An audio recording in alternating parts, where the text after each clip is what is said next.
States of America and to the republic for which it stands, one nation, under God, indivisible, with liberty and justice for all.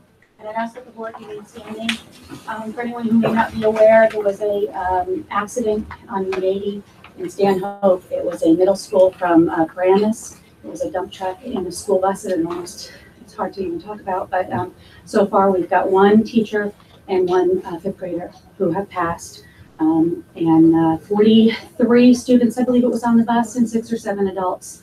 And the bus was removed from its axle. It was really critical. So I'd like to give a moment of silence and best wishes for them.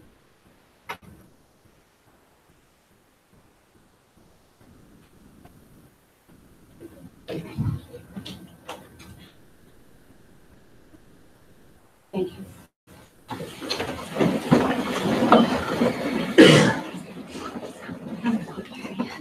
Julie, the roll. Dawn Bouquet. Here. Brian Carson. Here. Jessica Decker. Here. Corey Homer. Here. Tam Lutfi. Here. Zach O'Leary. Alicia Sheehan. Here. Rosemary Walsh. Here. And John Robleski. Okay, can I have a volunteer to read the mission statement? I will. Delaware Valley School District, in partnership with our community, stands committed to maximizing student potential, fostering lifelong learning, and promoting responsible citizenship. Can we have a motion to adopt the agenda? Hang on. Second, any discussion? All those in favor say aye. Aye. Hearing no objections, the motion carries. I would like to remind the public that we do allow public comment at any time. Just raise your hand and wait to be recognized. And I'll ask Superintendent Bell now to do presentations. Okay. As I said last week, we're running out of time. We try to honor as many groups as possible before the end of the year. So we have a couple groups tonight, and we're going to see FCCLA and FBLA are both here to talk about their adventures at states and who's going to nationals, and et cetera. So I'll go out and get. You want to? No, Jill. Come on. Joe, come on in. What does FC stand for? They'll tell you that. Oh, okay, That's right. part of their presentation. All right.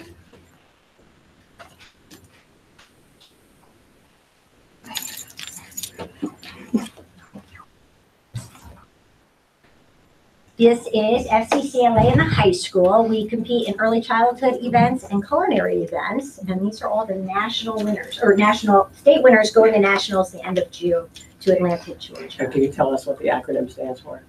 Family, Career, Community, Leaders of America. It's a family and consumer science club, so it's directly related to family and consumer science. Home ec, the old home ec.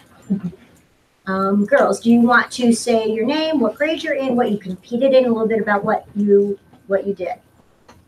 Katie, go ahead. Hi, my name is Katie Morrow. I'm a senior at Delaware Valley, and I competed in an event called Teach and Train. So the objective was to observe a teacher in the field that I want to go into, and then I had to implement a lesson in the classroom and then create a portfolio and present it in front of judges. And I won first place and received a gold medal. And I'm going to Atlanta, Georgia in June, and I'm very excited. And I'll be attending Keystone College this fall for dual major in elementary education and special education. And I just wanted to say thank you to Mrs. Nowitzki for allowing me to observe her for 3 months and be able to watch all of her children and implement a lesson in her classroom, and give me the opportunity to take my presentation to nationals. I also want to thank Ms. Olsemer for allowing us to go into the elementary school 3 days a week and giving us all the opportunities that got us where we are today. So thank you. Go ahead, Sylvan. My name is Sylvan Ortiz. I'm a senior, and I competed in recycle and redesign. And my objective was to take everyday items that we throw away and repurpose them into new items that we can use.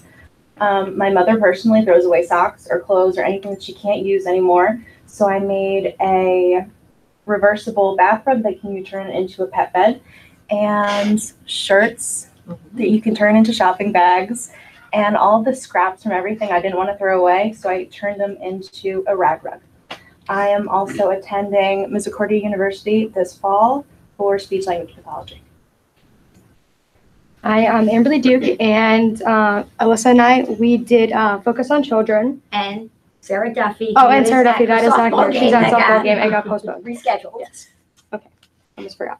And we did Focus on Children. We had to go and have like a theme that would reach out to like all the children. So we did Eating Across the Rainbow. So we did all that, and we like to thank Ms. Olsmer for letting us go and do it. We were seniors. Go ahead, Lisa, speak. I'm Alyssa Tasso. I'm a senior at Delaware Valley High School. I will be attending Bloomsburg University in the fall, majoring in social work, and we got gold place. Oh yeah, we got gold. Yeah. And it was a very competitive event. There were 14 teams in that event, and they scored extremely high on the rubric. They got a 96.5 out of 100. They did very well. Well, That's good. They did. Yeah, we tried. Amberly, where are you going to school? Oh, Keystone College for I'm gonna like secondary education, social studies, also with special education. My name is Autumn Dallas. I'm a senior. Oh my God, that's always been a problem. I did the event called Say Yes to FCS. My objective was I observed Ms. Peters actually for a very long time. And I got to teach her class, and it was the first time I ever taught a class of 7th graders. It was an awesome experience. I took first in the state. I will be attending Indiana University of Pennsylvania to study family and consumer sciences education. Very excited. My name is Caitlin Mapes. I'm a freshman, and I competed with Caitlin. We created a website for our chapter, which basically just gave some information on what the club is about. It had a calendar with when we were meeting, a page for the more significant, I don't want to say more, like our club officers. There was a page for them and a page for our advisors. Yeah, and more information about FCCLA as a whole, like nationwide. So for their competition, they actually submitted it online prior to the state competition, and then they get ranked against every other submission, and then they take the top 10 to move on to nationals. So we don't know ranking, but they made it to the top 10, and we're going to nationals, which is phenomenal. And I think it was 144? I don't remember. It was a huge number. It was a huge number. It was a great, especially for freshmen. We did get scholarship money. I know Sylvan got $3,000, and some others for through Sullivan, right? Sullivan had some, but we won't know those amounts until we go to nationals. That's when we'll get awarded those amounts if they win at nationals. And this is our second year with the program competing at states, and then to move on to nationals for 2 years in a row. We're really extremely proud of our entire group of kids, not only our national winners, but everyone else that performed at the states. Because some of our competitions are state-only events, and we had some people take first place, a couple of different gold medals, but they don't proceed on to nationals because it is a state-only event. So we're proud of all of our students. We had over 23 students, testing my numbers here, but 23 students compete at the state competition this year. Katie is the second-time gold winner going to nationals. She also won gold last year at nationals, sending the bar high. Amberly is also a second-time gold medalist going to nationals. You won gold last year too, coming at nationals or silver? I got silver. You got silver at nationals. Sure. So yeah, so high expectations. But thank you for letting us go. It's a very, very expensive trip, and we appreciate all of that you give to us and let us do. And we also appreciate giving us all of the equipment to be able to train them to do what they do. If we, at least my students, we didn't get to go to the elementary school, they would never have this educational experience. So without that, they could not have performed as well as they did at nationals. And the culinary students, without the Warrior Cafe, there's no way they would have the expertise to be able to compete at the level that they're competing. Yes, and we'd just like to say thank you again to Ms. Olsmer for working with us during that huge snowstorm. Yeah, that really pushed back all of our competition times, and we rushed to get everything together. So thank you for working with us again. That was very, very helpful. And thank you for getting us the early childhood program, the culinary program. It really, honestly, prepares you so well for what you want to go into. It shows you that that is the career for you. And personally, I'm very, very grateful for that program. So thank you very much. Most of these students, my early childhood students, have college credits leaving DV. So if they got college credits through Keystone, or they got college credits through the SOAR program, but they were all going with college credits. Well, you really make us look good. so. Let me tell you, when we went there last year, as DB first time ever competing, they had no idea where we came from, who we were. We rocked them, man. They know who we are now. Well, I sure hope we see you back here some year as employees. Yeah. We already have some of ours that Yes, came back. we do. We've got Shelby Bonner came back. She's the very first class who goes through the early childhood program. Casey Waller is subbing for us now. She's back. So they're now graduating and coming back. Well, I'm always glad to hear someone's going to Misericordia University. I teach there, so come visit me on the 3rd floor of Mercy Hall. The two students I just said, Shelby and Casey, Shelby Bonner, Casey Waller, both went to Misericordia. And they took, if I'm not, they took 12 credits from Keystone through me, and I think a total of 27 from Delaware Valley College credits. Through APs, dual enrollments, they both went 27 and graduated early. That's great. Saving a substantial amount of money for them. I know because we follow our students, even after they graduate, we keep in touch with them, they come back, they talk to our students. So I know how fast that they were able to graduate. They each got a semester shorter. Sure. Well, thank you for all your hard work. I think I can say on behalf of the board that it'll be a pleasure handing you your diplomas. That's coming up. Girls, can we take a picture for the media, get a shot of it? Yeah. I'd like to do something a little bit different. If I could have pen come down front in this aisle and fan out one way or the other. Okay, go ahead, Liz. Folks No, I'm auxiliary tall, out front. so you go. I'm smaller. You have to go sorry. Yeah. Me the best. Like the same. Yeah. After you do, then I'll be last. I'm gonna keep people lying here, that's all. No, I don't want anybody over there, I want you all over here. This may take a. Okay. And if we can get a couple of folks back. Yes. There we We're go. out of school for about 5 days. You guys move back a little bit.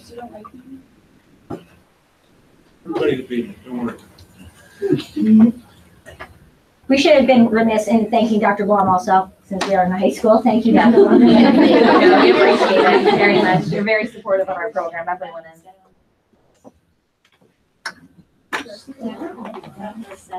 Yeah, that would do.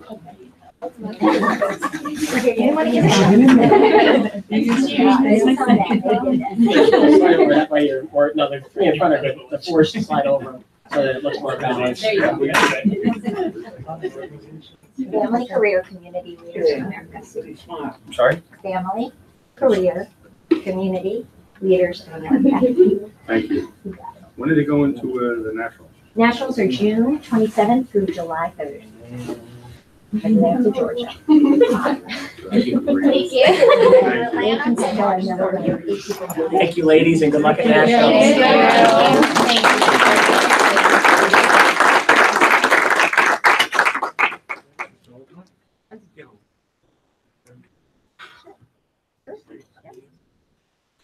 If you see Laura and FBLA, I'll They're here. tell them, come on in. Sure. Okay, thanks.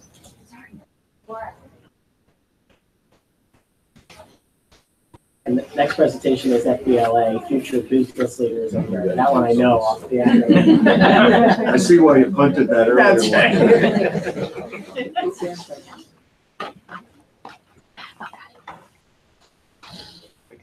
right.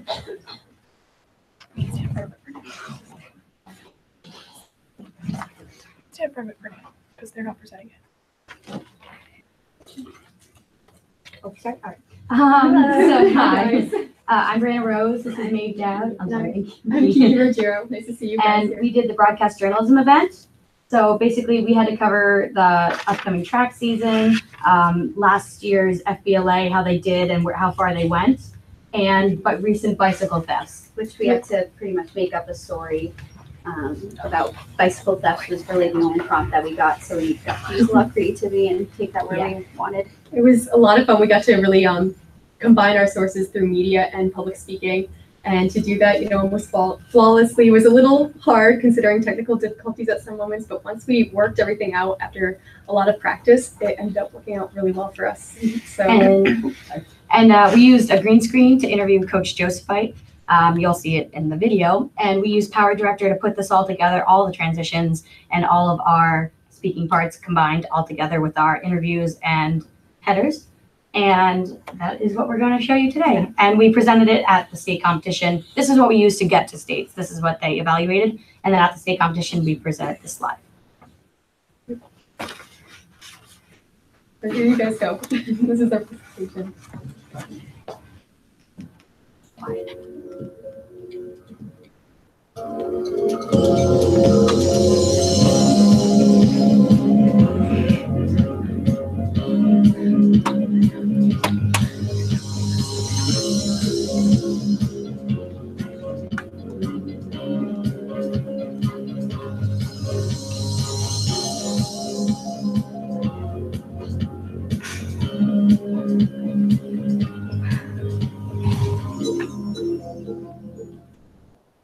Good evening. Welcome to the weekend edition of Channel 52 DVBC News. I'm Maeve Dowd, and in the studio with me tonight is Kiki Ruggiero. Now she'll take it away with our lead story. What you got, Kiki? Thanks, Maeve.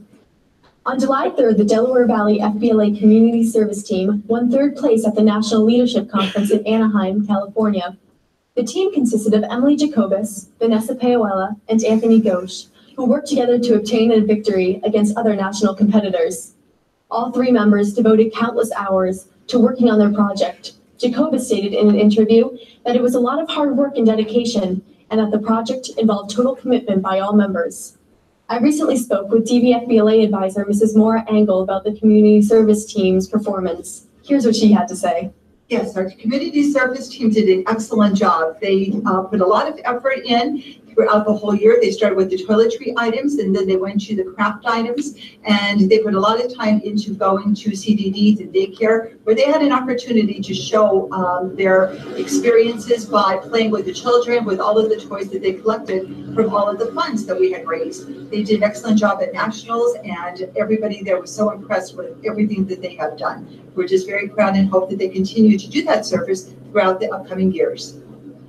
Other DVFBLA members advanced to nationals in their own respective events, but did not place in the top 10. Shane Fagan, however, competed and won the state presidency title.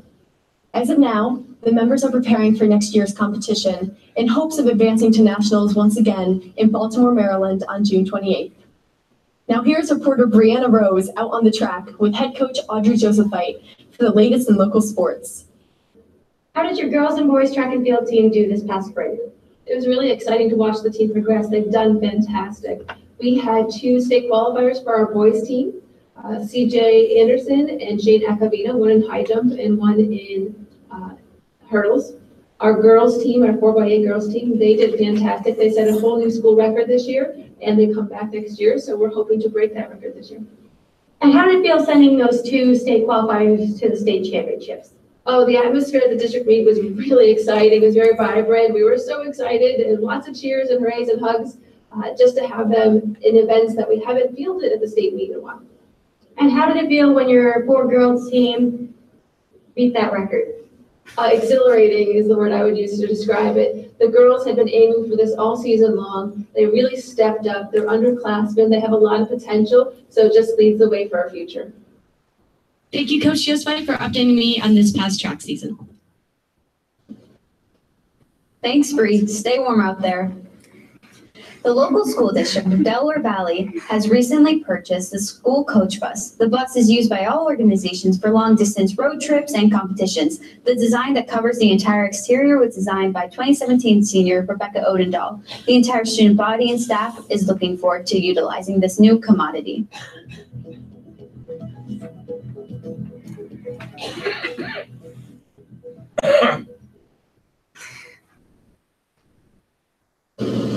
And it looks like it's going to be a beautiful week coming up with only a few scattered showers and mostly sunny weather. Things may get a little sketchy come Tuesday with a chance of thunderstorms, but other than that, we're looking at pure sunshine and clouds. Make sure to wear a jacket out there though, folks, because it's definitely going to be chilly out. Although it may be sunny, Kiki, it's definitely not a good idea to ride your bike around Milford. Over the past 3 weeks, the safety of small town Milford, Pennsylvania is being threatened with a recent spike in bicycle thefts. Officials are reviewing the case to identify perpetrators and are educating citizens on how future thefts can be prevented. A total of 7 bikes have been reported missing from Ann Street Park, located in the center of Milford. Ann Street is frequented by children and teenagers that use the playground and basketball courts. The Milford Police Department is working to bring a stop to these thefts. Residents of Milford are concerned for the safety of their children due to the frequency of the thefts. Milford resident Catherine Cooney claims that while volunteering at the food pantry across from the park, her bike was stolen between 12 o'clock p.m. and 3 o'clock p.m. on Saturday afternoon. Matamoros residents have also been concerned that the theft will infiltrate into their neighboring town, where Delaware Valley Elementary School students ride their bike to and from school every morning. Delaware Valley Police Officer Marty Gahn states, "The investigation is ongoing. We cannot comment at this time, but I recommend that everyone locks up their bikes and keeps an eye on all belongings at all times." Both the Milford and Matamoros Police Departments urge residents to take extra precautions when frequenting the park. Great reporting, Maeve.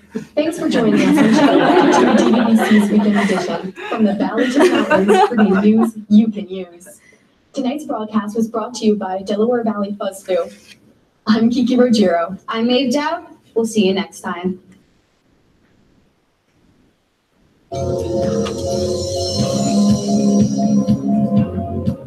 This was a new event that they entered into for the state. It was a state-only event, and it's the first time, so we really didn't have any idea of what the criteria was, what to do. So they really took a good spin on it, and they made the top 10, and then they presented it at states, and now they're going to go and present it again in nationals. So this was the first edit, and they submitted this, but now they're going through and they're going to re-edit it again and make some changes from the suggestions of the judges. But it's really, they had to present this live at states, and so they're going to be presenting that live. But this is the submission they had. So we thought instead of trying to do it live, you could at least see what they had done, you know. So it's something new, you know, for them. And I think the FuzzFu Club and organization has really, really benefited them to help them through this whole process then. Yeah, and Ms. Eshelman has been a very valuable resource. She taught us how to use all of the Power Director and Media Player and all the little technical aspects she helped us with. And along with FuzzFu, we're all a part of journalism. So we're all on the newspaper staff. So that's kind of how we got started in this, I believe. At least that's I got started for journalism and I jumped on it. So, and then also we're all in performance activities, like we're an Odyssey of Mind. Kiki's been involved in drama. So it was a great combination of everything. Of everything. And that's one of the really nice things about FBLA is combining all those resources that we have available for the students and putting it into a real world application. I think our next group is going to go. I believe that's me. So hi, my name is Anastasia Grigoriev, and this is my very first year doing FBLA. I kind of joined by accident, but that accident spurred me into being placed into nationals. I was open to Access, Microsoft Access, for the very first time. I've never known how to use it before this time, and I built up my knowledge with it. I had to create jobs that the competition asked me to do, and I just worked with it. And I kind of made it to regionals, luckily, because I was the only one in the region who did it out of 12 schools. But out of our state, 500 schools, I made third. So it's just a very good experience. She's really taken it for herself of educating and asking questions for a software program she's really never used before. We saw her growing each week and every month, and she was running into problems she didn't know how to solve, and pivot tables and other items that with her items that she really needed to focus on. So it's really nice to see a first year student jump into that. And I'm recommending all my friends, when they talk about it, tell them to join. And tell them that I told them to join. But she almost self-taught herself, really, because she would come in the mornings around lunches, but she really did everything on her own. So that's a credit to her to take that time and effort to learn something that's not really normal for a student at that level to learn. But she did an excellent job. Thank you. All right, so at the state conference, our community service project, this is actually our second year doing it, but we took a really different approach this year. We decided to do what we call projectability. And I say we right now, it's really only me talking, but this was really a big part of my partner, Eileen Nichols, who can't be here right now because she is lacrosse, and then Shane Fagan too. We all worked on projectability this year. And we really wanted to take a different approach. Last year, we had the community service project with the food pantries and really trying to benefit the community in that sort of way. But we wanted to have the goal of helping those with intellectual disabilities to provide them with the resources they need to help them succeed. And we really wanted to think out of the box for doing this. And our motto was to drop the dis and disabilities. We wanted to focus on improving upon their abilities instead of focusing on their disabilities, because sometimes that's too often the case, is we focus on their disabilities rather than the so many abilities that these kids and these children and these adults have, because there's so much more abilities than there is. It's not like the disability isn't even there. That's why our motto was drop the dis and disability. And we reached this goal by doing a plethora of things, such as the Project Ability Dance, which was held in November. So we had a dance we combined with Peer Buddies, the Peer Buddies Club, and we held a dance in the 11-12 cafeteria after school, just until about 4:30. We had snacks and music playing, and really it was so simple. It was so simple. It was just, you had snacks out and you had music playing, and we were just dancing with the kids. And that's all it took to put a smile on their face. And we left that day with smiles on our face too. And honestly, that was so pleasing to me and just so rewarding to be able to do that with those kids and just like make new friends too. And I think it really like helped a lot of them step out of their shell, and just even like getting to do limbo with them, like that was a lot of fun too. And some of them like didn't want to play by the rules, like they left the limbo stick up, but that's okay. And then the book drive too. So we decided to, we originally only thought we were going to collect about 500 books, but we ended up getting over 2,000 books to donate to CDD and Corey's Place. And as of right now, we're waiting till AP testing's over because it's been really busy with all of that. But we are going to donate those children's books and school workbooks even too to the Center for Developmental Disabilities and Corey's Place up in Scranton. So that was another really big part of our initiative in reaching our big goal. Also, our gate sensory wall. So this was actually a big start. So we started working with Gate. This was Eileen's idea. She's talked with Martha Dubinsky before. She's like a riding instructor at Gate, kind of runs the whole thing up there, and she was really great to work with. And we actually had a few students learn how to volunteer at Gate. So that was really awesome. Learn how that all works up there. And I was actually one of them, fortunate enough to get to see how it works with a horse and how someone with special needs and how that benefits them physically and mentally, and all that works. And that was really eye-opening to me, because I never even thought that riding a horse could have so many benefits for that. But the Gate sensory wall was pretty much just a board, a horse that we had the Building and Trade CTE Center build for us, and it had felt, rope, bells, whistles, and mirrors, all sorts of stuff that they could really improve their senses upon by using this wall. So we donated that to Gate. Also, the Spread the Word to End the Word initiative, we also focused a lot on that. And these were just a few of the goals that we wanted to implement, but we really want to continue to promote awareness and implement more programs or projects that will specifically aid those with intellectual disabilities to promote the goal of our project, because we don't want this to just be a one-year done thing. We want this to continue on for years and years. And that's how it has been with our community service projects. We want them to continue on. We don't want it to just be a one-year FBLA project thing. We want it to continue to spread awareness. We want to really spread the message of what our project means. And I think that's really what got across at States to the judges, because it was different. It was different. A lot of people, I really don't think they understand. We took a different approach than a lot of other groups, but I'm glad we did. And especially Eileen, me and her and Shane were very passionate about this. So I'm very glad that we ended up placing third, and we get to continue on at nationals with this. And thank you guys so much for all your support with this as well. Okay, I'm Tyler McGee. I'm Cindy Lee. Sorry. Oh, I'm Liliana Hendrick. And we're part of the officer team that placed first in the outstanding chapter competition at the state conference. Out of 500 schools, we placed first. So this is our first time in school history placing first. So it's a big deal for us. It's a very challenging competition. You have to complete 96 activities throughout the year. You have to participate in civic events, workshops, conferences, FBLA week, donating to our state project, which was the Alzheimer's Association. And Cindy will touch a little more about the civic events that we participated in. So as Tyler said, there's 96 activities, and I have a list here. I'm not going to read them all.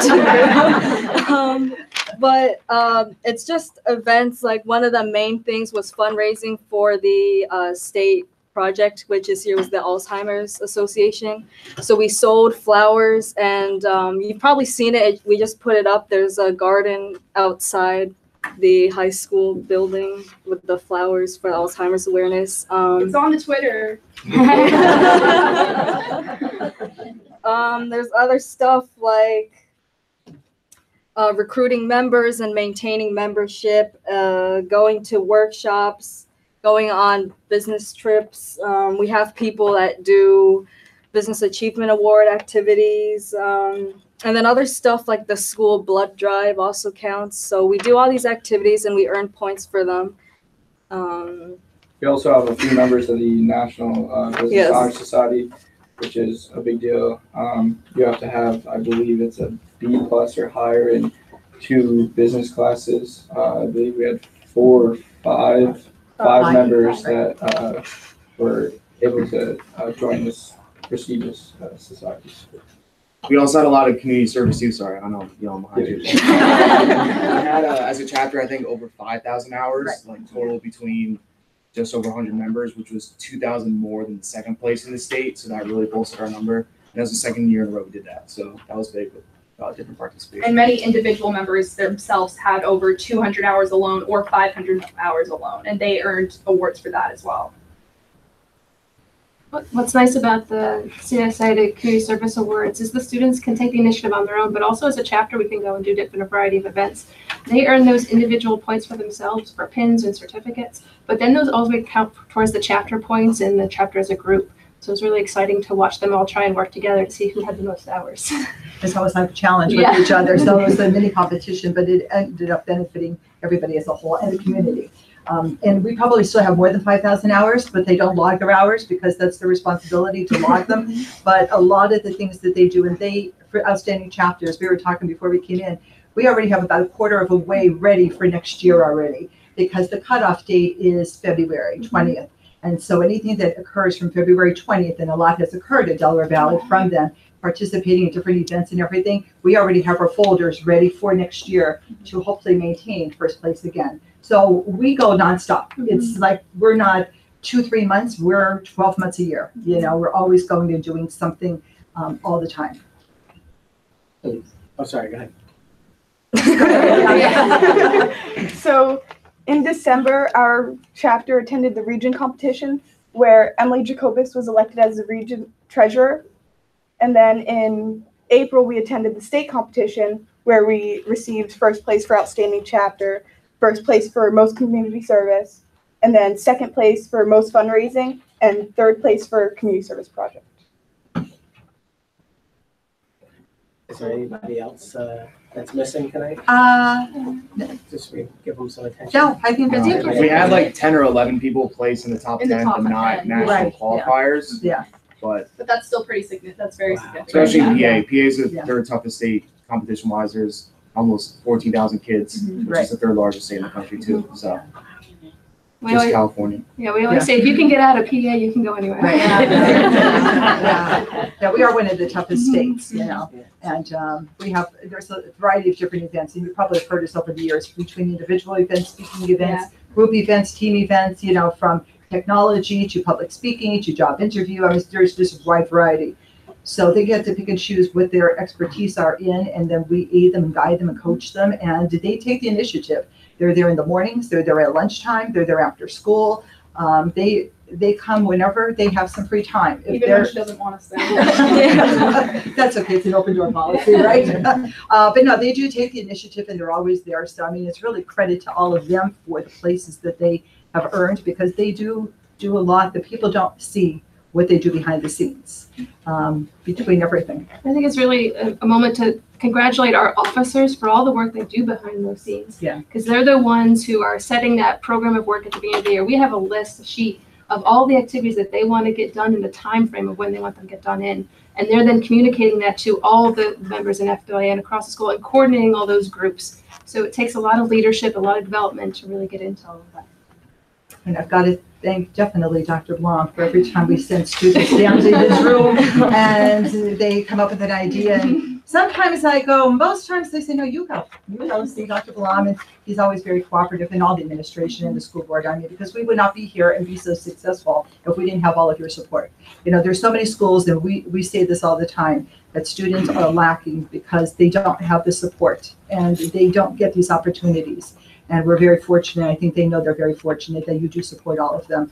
And they're a good reference to the community. I mean, with all the community work that they do, you know, people know it, people see it. And it felt really good as I was walking over, because there's so many activities. They stayed parked where I was from this morning, and seeing them looking at the flower garden and making comments on that. And that just makes you feel so good, because it was from a district-wide effort, really. Because we sent out the email to the district, and, you know, they sent all the responses, and we would have liked to have gone that out there earlier, but with the weather, I mean, if we put that in the winter, it would have been gone. And so finally, it was a nice day this week, and we finally got that out there.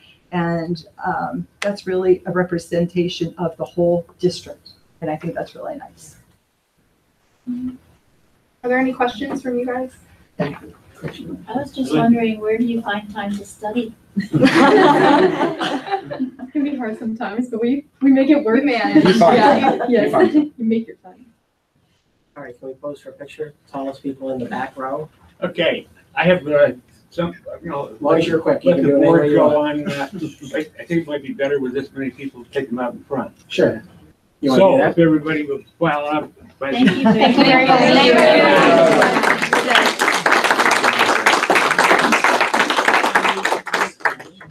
Wait, so how come you're not dressed up right now?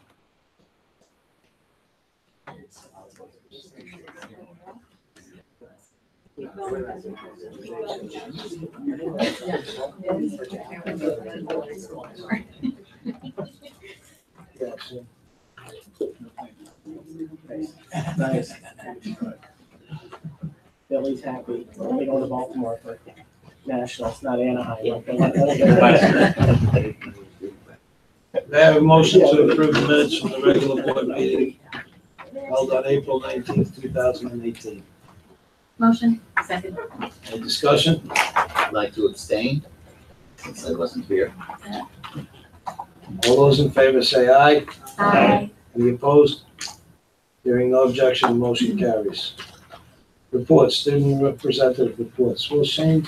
No, Wait, after that. We'll come back to that. Administrative reports. Are there any comments on the administrative reports or attendance reports? Question on how's testing this spring with everything, with the weather and power outages? Not bad. FBLA is, or I'm sorry, FBLA. The AP testing is inflexible. So it starts the first week of May. The problem that creates, where April 30th was a Monday, is that the second week of AP and Keystones generally overlap, which is really difficult.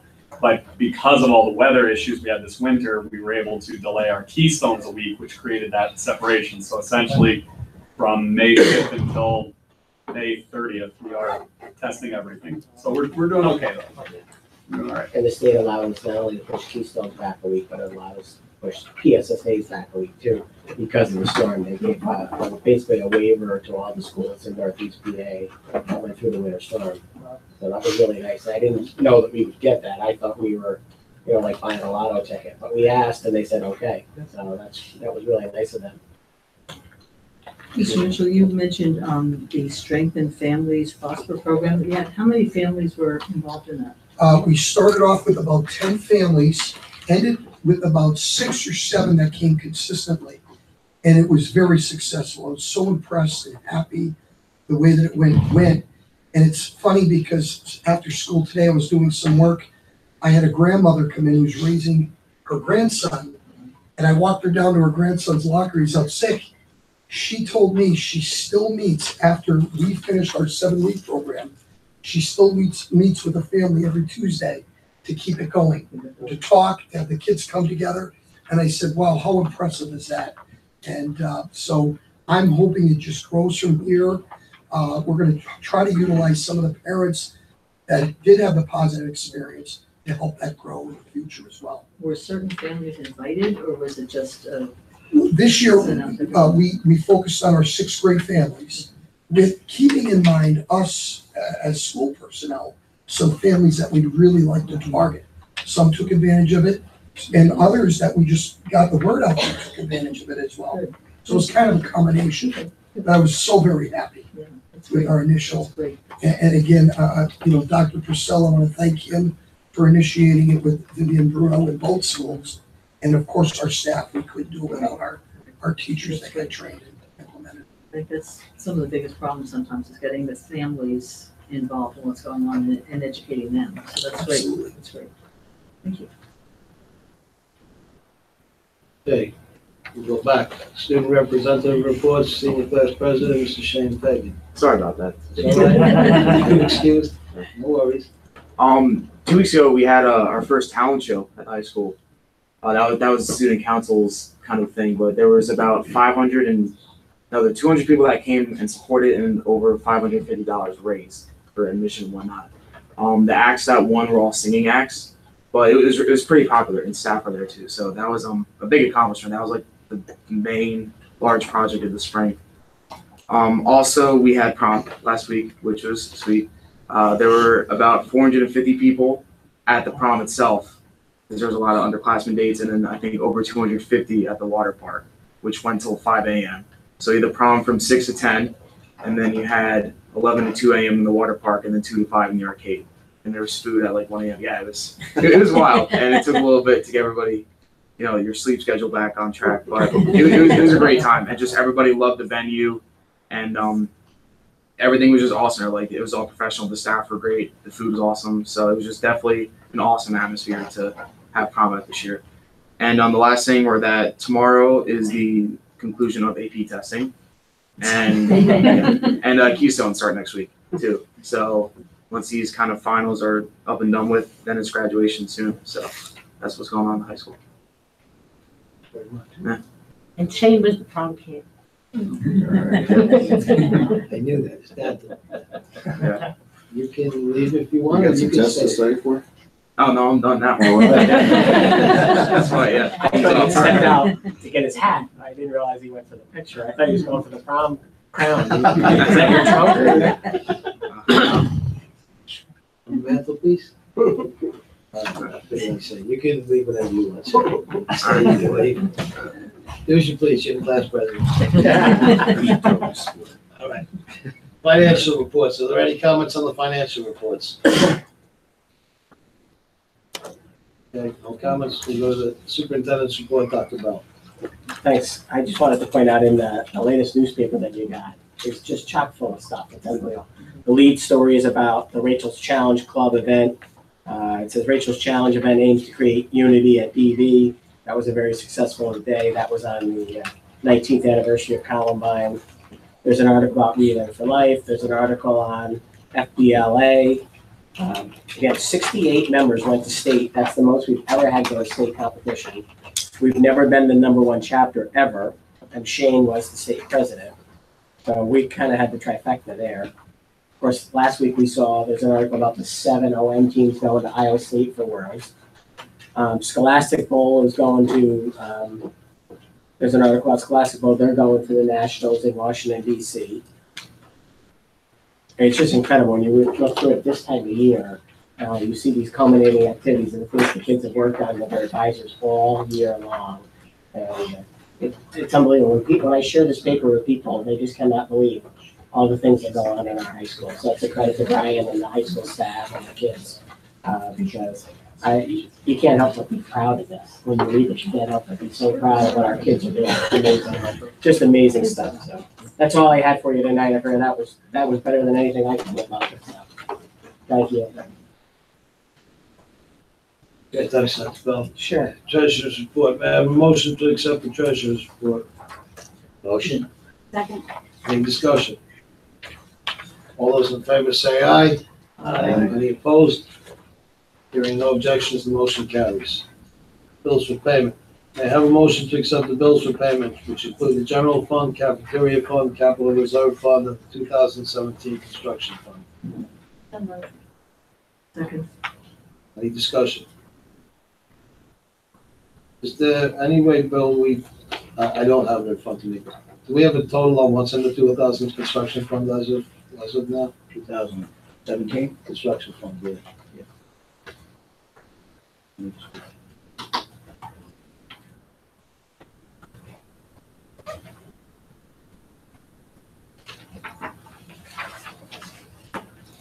$9,788,273.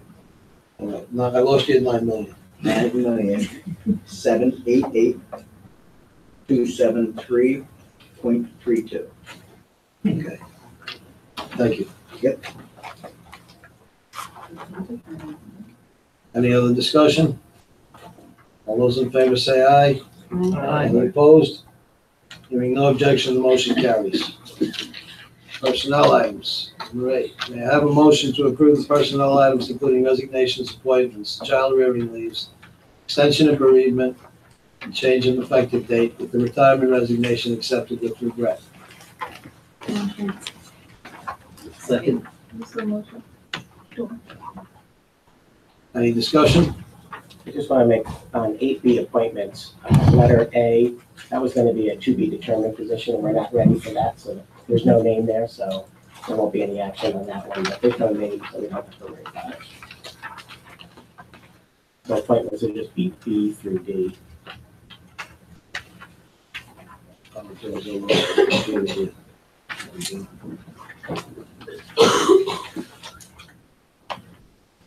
Okay, hearing no objection, the motion carries. Items for approval. May I have a motion to approve the additional volunteers?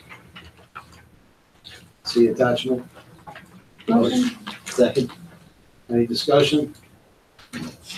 All those in favor say aye. Aye. Any opposed? Hearing no objection, the motion carries. May I have a motion to approve the 2018 graduation class pending completion of graduation requirements? See attachment. Motion. Second. Any discussion? How many are there this year? Do you know offhand how many? Senior class as a whole, which is going to include some transition kids, is 420. So it'll be a little less than that. How's that compared to last year? A little bigger. It's the second biggest class in high school right now. On behalf of the board, I'd like to offer congratulations for their hard work. Any other discussion? All those in favor say aye. Aye. Any opposed? Hearing no objection, the motion carries.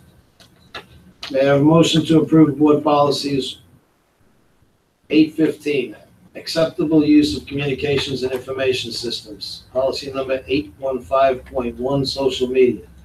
Policy number 901, public relations objectives. Policy number 902, publications program. Policy number 904, public attendance at school events. Policy number 905, citizen advisory committees.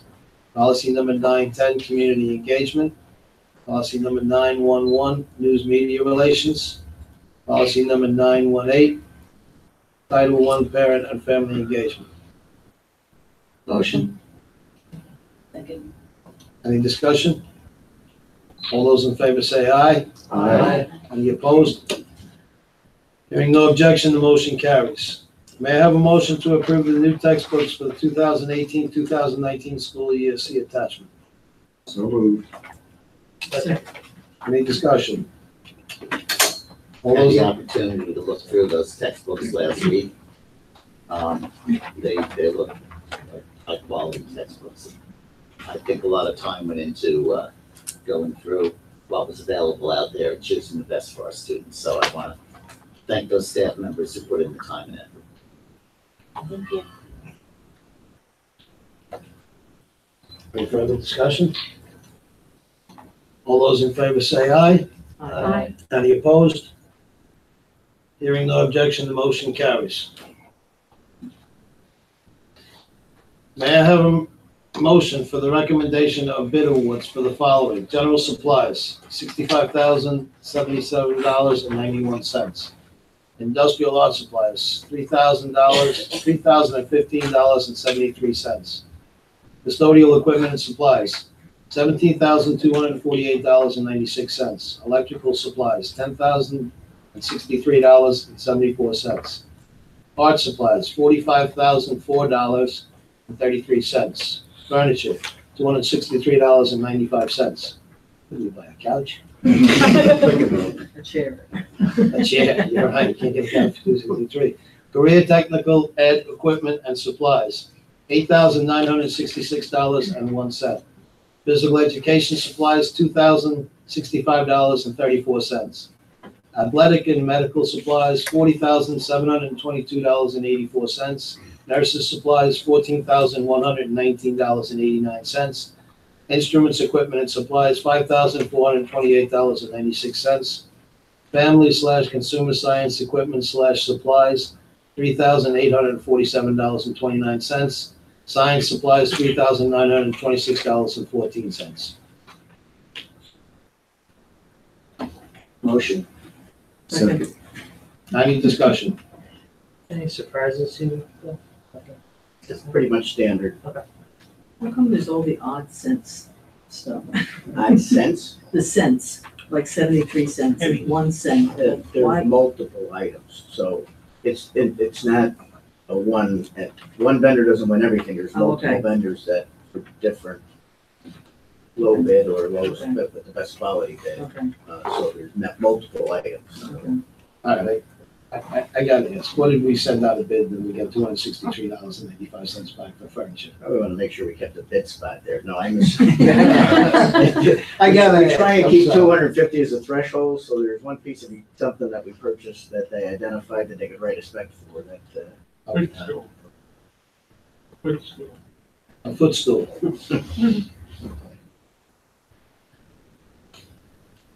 We had a motion on that in a second? Okay. All those in favor say aye. Aye. Any opposed? Hearing no objection, the motion carries. May I have a motion to approve the career and technical education CTE renovations and additions bids? See attachment.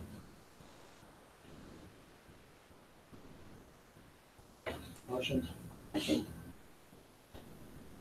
All those in favor say aye. Any discussion? Sorry, any discussion? Thank you, Dawn.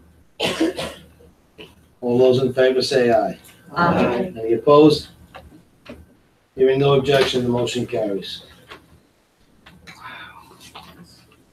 Okay, the next part we're gonna do is gonna be the budget. What I'd asked John to do is put 3 items on the budget. In order to keep with Robert's Rules of Order, if I ask for a motion and I don't get a motion, or I get a motion and I don't get a second, then that item is removed from consideration. So we'll do that with these 3 items. At the end of that, you'll have a vote, and then it'll be open to, and it goes 30 days for public comment. That's the comment time after we vote. So, start with item G. May I have a motion to approve the proposed final adoption of 2018-2019 Delaware Valley School District General Fund budget, reflecting a 3.2% tax increase at a millage rate of 114.25 mils, with a balanced budget of revenues and expenditures of $83,464,540. So moved. And no cents. Second. Discussion. So that I understand, what we're doing here is we're voting, the final vote will come a month from now. Right. So this sets the maximum increase. And then we have time to work with the numbers over the next month. Is that correct? Well, no, we actually already set the maximum increase when we voted not to go higher than the index. Right. So, Right. so that's This is the the maximum. index, This is the right? maximum. That's the maximum. So what we're voting on now is what's going to be our, what do we call it, preliminary final? Is that what we call it? So, proposed final. So this is what's gonna be advertised to everyone for 30 days. It's primarily what the public, I believe, from being the public not that long ago, it's what they anticipate is then going to be the budget, and it's what they're gonna look at and determine whether or not they wanna come in and voice concerns one way or the other. So But it doesn't lock us in to that. it does not lock, no. Well, what it should be, and Recent years have I had shown this discussion with Ashley yesterday on the phone. What this budget should be tonight is a general idea of where the board is headed. Having said that, I've sat here quite a few years and I never really get upset at what it is tonight because I've seen it change too often. And I've seen these numbers change, I think we've all seen it change, so. Well, thanks for explaining that. With that in mind, I think it's important to keep in mind, the years I've been here, we've heard, the economy is not good. We need to go to 0 or go to 1% and so forth. But, from everything I hear from my colleagues and from the news, the economy is a lot better today. We've seen a number of things in the news over the past 6 months that have made us think about security. And although we do an excellent job at security here, we've discussed additional things we could do. We don't know what the future is going to bring. We don't know what the future is going to bring economically. Generally, we don't know what the future is going to bring in Harrisburg in terms of the various property tax proposals that are on the agenda in the state capitol. I think the Bill and John and the administrators have given us a budget that in very good faith makes every effort to come in at the lowest reasonable number. And I think this is the year to vote for a 3.2% tax increase to set that. And then in the future, we can see what happens in future years. But when we have a good economic year, I think it would be smart to take advantage of that. I think even, we continue to rate biggest bang for the buck in this state. And Chuck Pike, who used to sit over in the corner, always used to take that as a bit of an embarrassment. He said, that shouldn't be something we necessarily wear as a badge of pride. There are other things, academic achievement and so forth, and all the great things that this district does.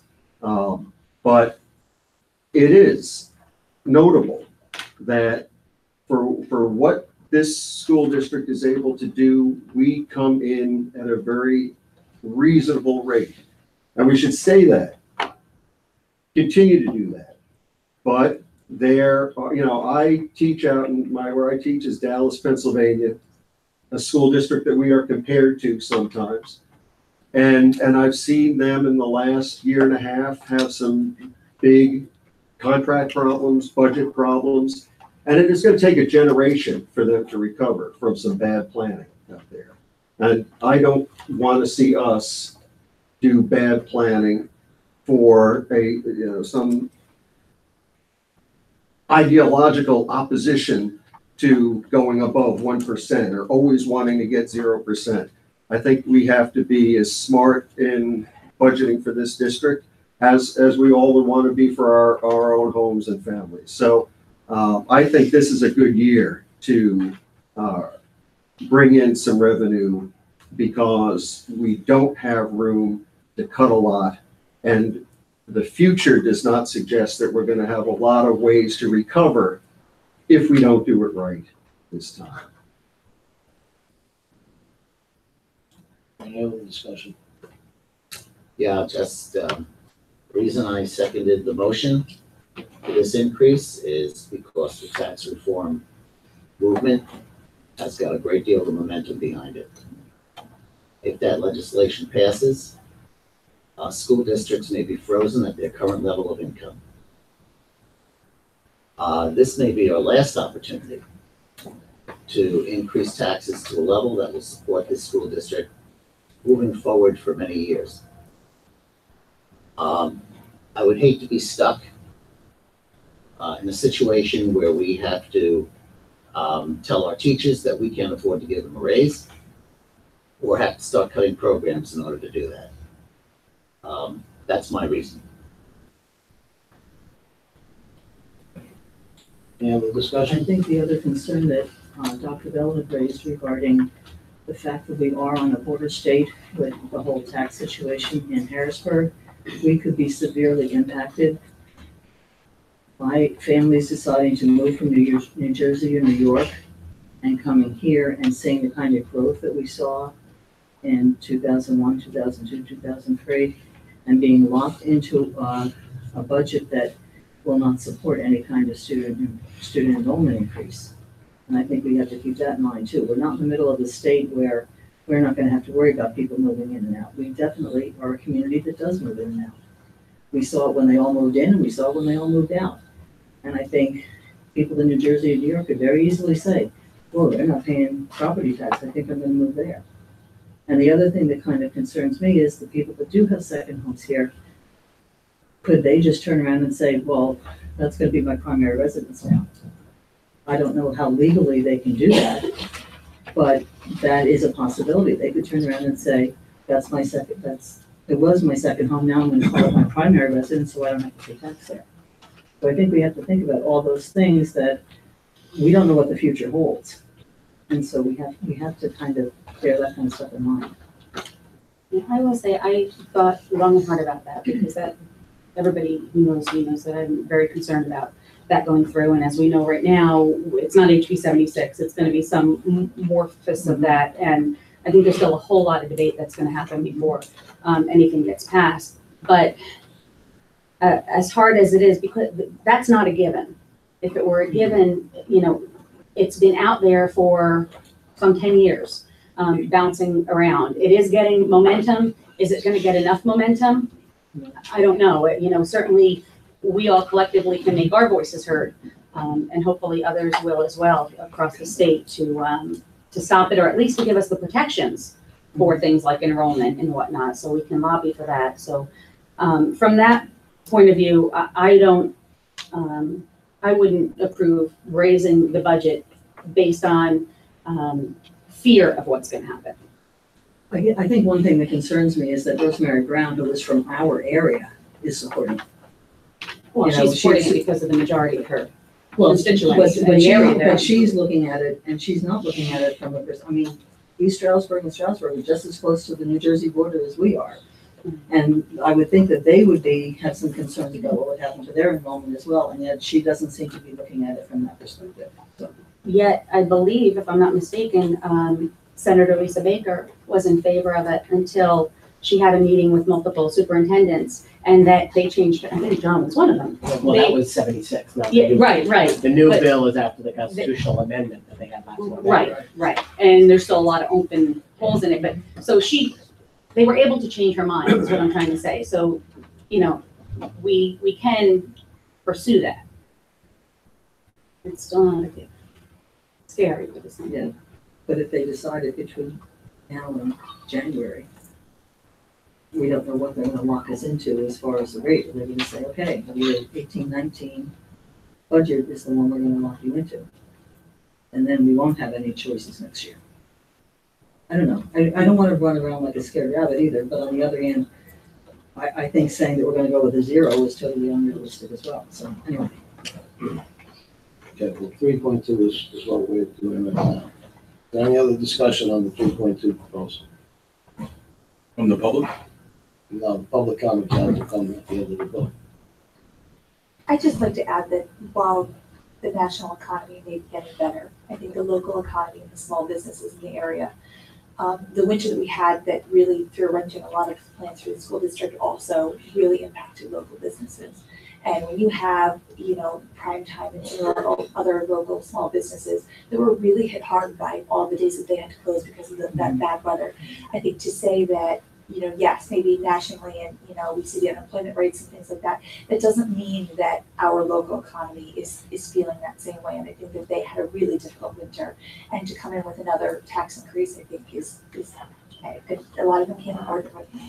They're not sponsoring sports teams because they don't have money for advertising right now. So I think we have to take that into consideration also. Small businesses and parents in general. I mean, how many parents you know that had to take days off of work just to watch their kids at home? 19 some days, I think, this year. I mean, it's kind of unheard of. So it's an extra 19 days that they're not getting paid, a lot of them. So I agree with that. Cost of the diesel to run generators alone.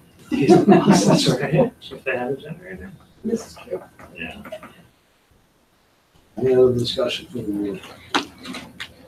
And I'll call the question and we'll go to a roll call vote. Julie, please. Dawn Bouquet, No. Brian Carson, Yes. Jessica Decker, No. Corey Homer. No. Pam Lutfi, No. Jack O'Leary, No. Alicia Sheehan, No. Rosemary Walsh, Yes. John Robleski. Yes. 3 yes, 6 no, motion fails. Okay. After we do now the next two, that motion, that 3.2 can be brought up, or any other number can be brought up. If there's a motion and a second, we can discuss it. So for right now, that's dead. Jack, I think we should allow public comments before we vote. We will, according to this, what the comment is, we do the vote, we come up with the budget, we come up with the number, and then it's open for 31 days for public comment. So if anybody here has comment, they can do it under item 10, or anywhere in that 31 days, or anywhere at the next meeting, before the next school year. That's the time for the public comment. We have to come up with a number first to put out to the public, and then it's a 31-day period of public comment. May I interject on that? Before you showed up, Dawn said anytime the public would like to speak, just raise your hand. Budget's a separate item, Jack, you know that. We do this separately. We do this every year, Jack. 31 days for the public to comment.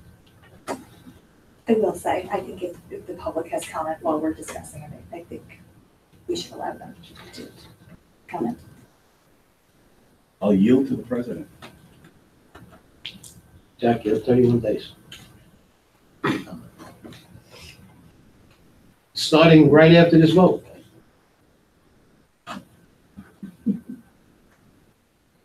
Roll call vote, please. We haven't done. Thank you.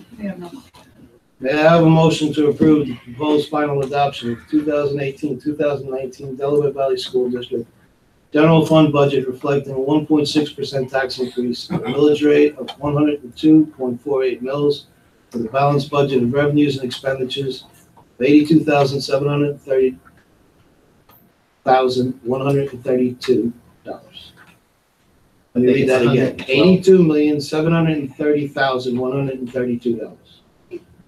And it's 112.48 mils, Jack? Right. Okay.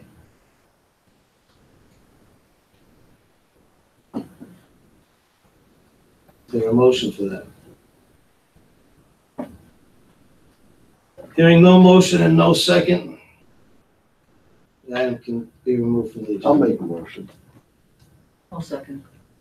Any discussion? You want me to quickly outline the changes from the last one, or no? Yes, I would appreciate that. Yes, you have. Okay, real quick, it's only like 4 points. We would use the entire 225,000 of this year's budgetary reserve to buy one-time items. We would reduce the budgetary reserve for next year from 250 to 150. And we would reduce our payment for OPEB liability into the committed fund balance. We would reduce it down to by 409,000. What was the original, 890, Billy? 890. So we would cut that by 409,000. That totals 734,000, and that would get us from 3.2 to 1.6. It's page 41 in that budget presentation. Do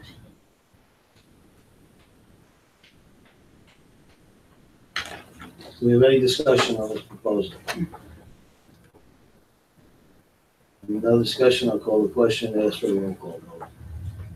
Dawn Bouquet? No. Brian Carson, Yes. Jessica Decker? No. Corey Homer? No. Pam Lutfi? No. Jack O'Leary? No. Alicia Sheehan? No. Rosemary Walsh? Yes. John Robleski? No. 2 yes, 7 no's, motion fails. Item I, may I have a motion to approve the proposed final adoption of 2018-2019 Delaware Valley School District General Fund budget, reflecting a 0% tax increase at a village rate of 110.71 mils, with a balanced budget of revenues and expenditures $81,995,724. Motion. Any discussion? Kind of rattle off the 4 or 5 things. Everybody knows where they're at. Okay. Just like last time, we would use the $225,000 in this year's budgetary reserve to buy one-time items. Just like the last proposal, we would reduce budgetary reserve for the new budget from $250 to $150. We would eliminate any payments into OPEB, so that would be a reduction of $890,000. And we would eliminate all new positions proposed in the draft budget, which is $253,816, for a total of $1.468 million in cuts. Okay. And what are those new positions? The school psychologist, and then the rest were all part-time positions. 1 for CTE auto, 2 for special ed classrooms, and 2 for special ed job coaches. I think that's it, right? Yeah, and the possible pre-K, or is that? Oh, and the half, right, and the increasing the pre-K at DVES from 1/2 to a full-time teacher. We're going back to that page. Yes, anybody find the number yet?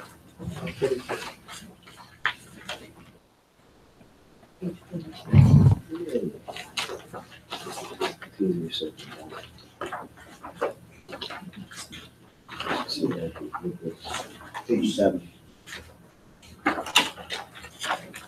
On the bottom of page 7 in last week's presentation. Thanks, Bob.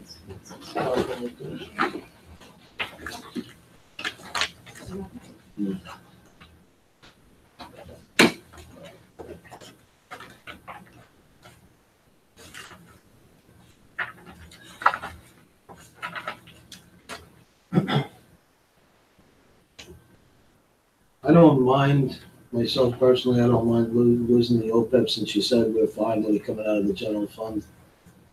So I'll go with your recommendations.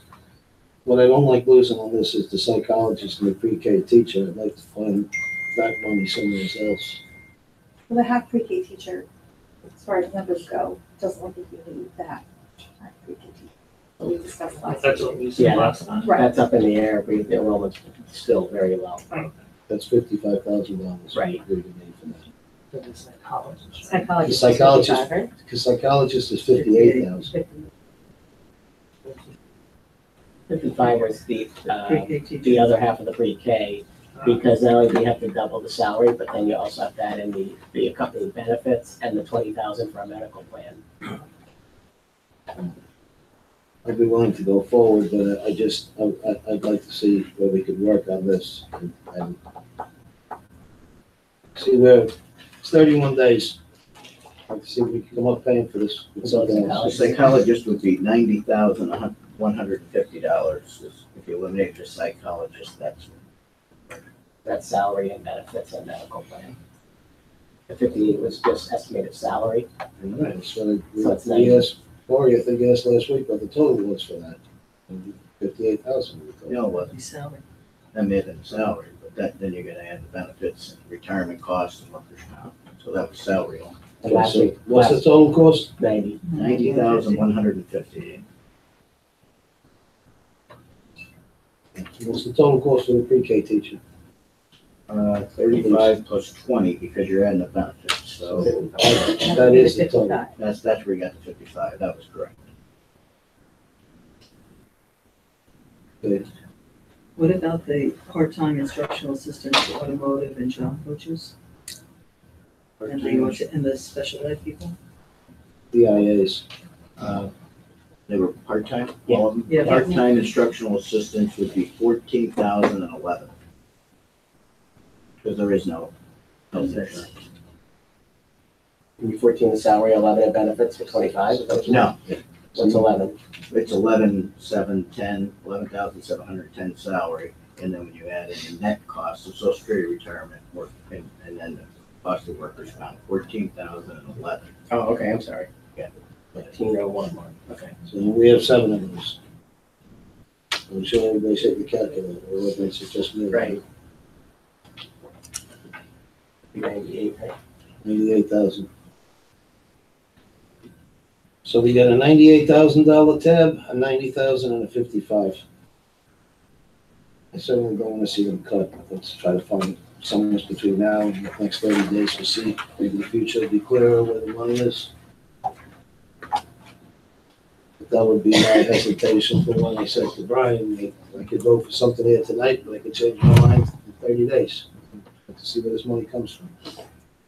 What was the name for the psychologist again? I didn't write that down, I'm sorry. So we've gotten slammed with the number. I think remember when I did the annual report that we went up year to year. We went up over what, Maria? There's over 100 evaluations, right? We're at 150 for all 3 school psychologists each this year. For evaluation. Yes.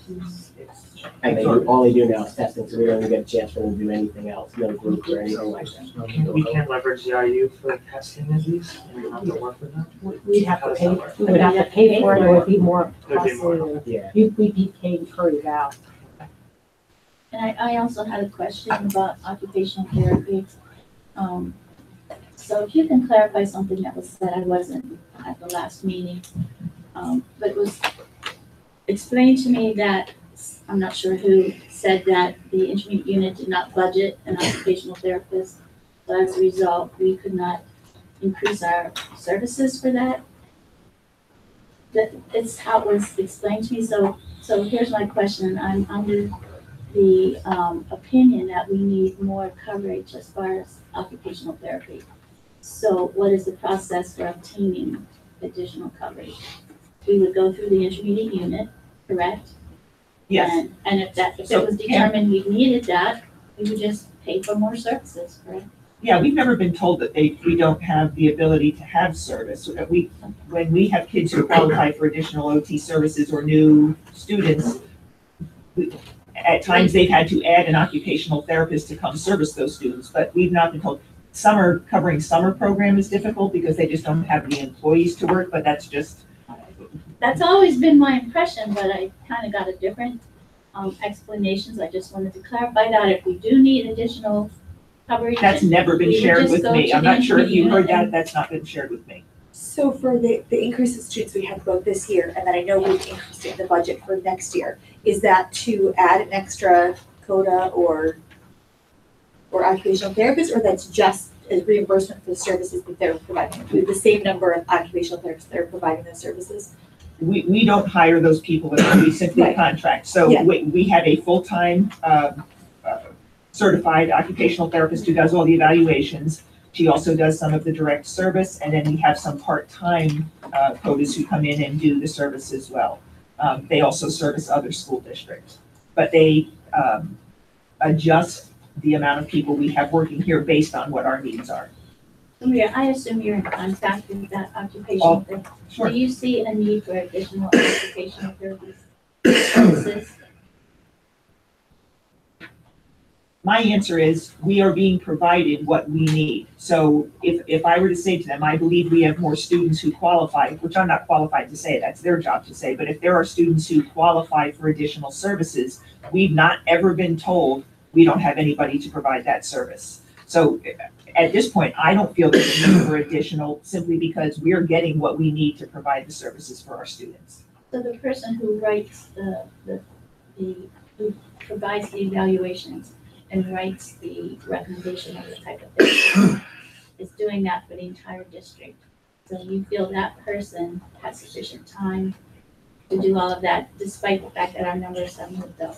I think she works very, very hard. I have not been told she's not getting extra support. If you've been Okay. told that, that's news to me. So I have not heard that. No. I know she works very, very hard. So. Okay. I'd be interested to know if you're being told there's not extra help for her, because that has not been shared with me. Yeah, I don't think it's my responsibility to be the one to make that determination. I mean, if you're not being told that, I have not been it's not up to me. This is just the time, if it's needed, this is the time to do it. because otherwise you're looking at another year probably. But that dollar amount would be reflected in our IU contracted services though. So that's just adjusted yearly. When I do my budget presentation, we've seen that number go up and down over the years, and in particular with OT, it has gone up over the years in the amount of students we are covering and the cost of that service.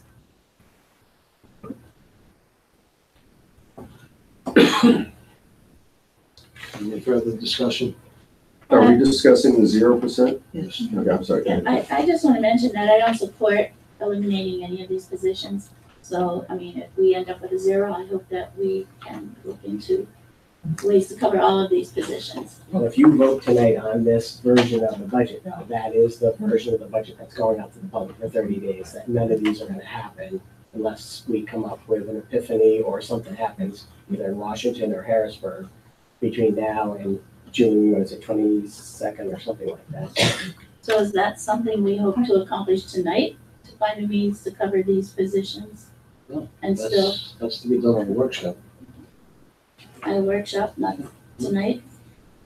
0% tax increase is what we're putting out to the public with a millage rate of 110.71 mils. How we get to that, how we arrive to that. But there's no guarantee that these positions will be stable. No, right now they're out. The way to get to it is the 1.6% or 3.2%.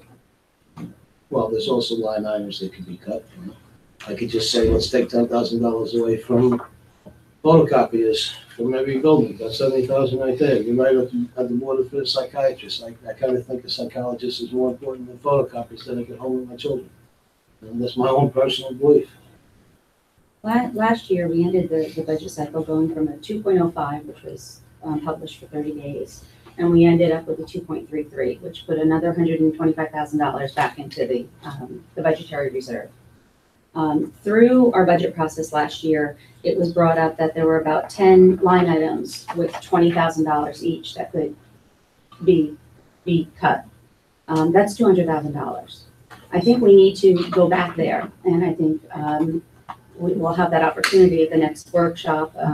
I know I've done a lot of work going through it, and others have as well. And I think we put out the 0, my personal opinion, and then we sit down and crunch those numbers and see where we can be. And, you know, history has shown, sometimes we go down, sometimes we stay the same, but actually in the last few years, it seems to be going up with the last meeting. So, you know, but this is what we're putting out to the public. My opinion. And these positions add up to 253,000, which is a 0.5%. So it's a 0.5% we have to be searching for. Or agree to go up 0.5%. Right. Well, I think a 0% goal at this state, I mean, 0% sounds neutral. It's not neutral. I think it's harmful to the school district. I think we have obligations, financial obligations, but also, you know, our obligations, we want to meet our financial obligations through our budget. And everybody knows costs increase every year. People expect that.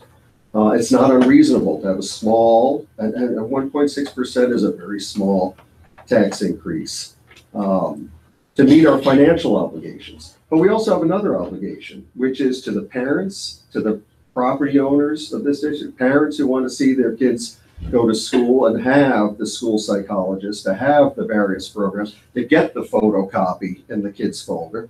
I would hate to be the school district that stops sending photocopies home to kids because the budget didn't get a 1.6% increase. But let's not forget either that our property owners, I mean, what gives their value to their property, to a homeowner, is to a large extent the quality of the school district. And I don't want to be one of those school districts that is penny wise and pound foolish. We need to keep ourselves to an academic standard, but we ought to keep ourselves to a financial standard. And 0% doesn't do that. And I mean, you could argue 3.2% doesn't do that either. Page 35 of the budget report always lists the last 11 years of the COLA, the consumer price index, and millage rate increase. And on the bottom, in the big bold letters, 18.9% security COLA over the last 11 years, 11.42% our tax increase. But now break that down to the last 5 years. We've almost doubled the COLA in our tax increases from what they've had a cost of living adjustment. So they get a cost of living adjustments, we take it away. So that's where I am. The last 5 years, we have to look at those numbers. The big bold ones on the bottom, 11 years. That says a lot about the district of the last 11, but over the last 5 years, this area has changed a lot. And I think with the harsh winter we had, the businesses, the parents having to take time away, I don't know how much more we can take, so. But just so 3 or 4 years from now, people aren't pointing their finger at the 2018 school board for having made an unwise decision on the budget. I'm just looking at the $676,000 we have unspent funds. And some of those areas that we did not spend all that money in 2016, 2017, now those same categories have increases for this year. So I know that there was, a quip last week about, not looking for $2,000 here, $2,000 here, there, but that's our job. So I think we do need to look for $2,000 here and $2,000 there, because all of that $2,000 they add up. Right. And I think that there is money for those salaries for those new employees. And I also think that there's money so that we do not have to take all the money out of OPEB.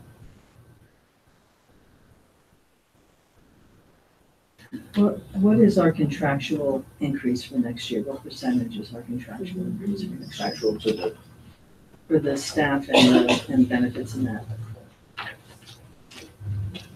More than this year. One of the tricks this year we did was the 500,000 in healthcare one time and the elimination of 3 elementary teachers.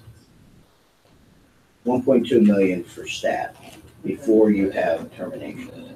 I'm trying to compare it with the 3.2 budget increase. What does the 3.2 cover our contractual increases? Am I making this up here? 3.2 equates to 1,550,000, something like that, so. But to answer your question, 1.2 is contractual benefits that you're gonna see every year. Right. The retirement on that is at $621,000, that the difference is going up less, but it's still increasing. Health insurance every year, 5%, and the national trend is 7. Our actuary wanted 11. I negotiated 6.5, but you're looking at most probably, 7% then would be about $700,000 every year.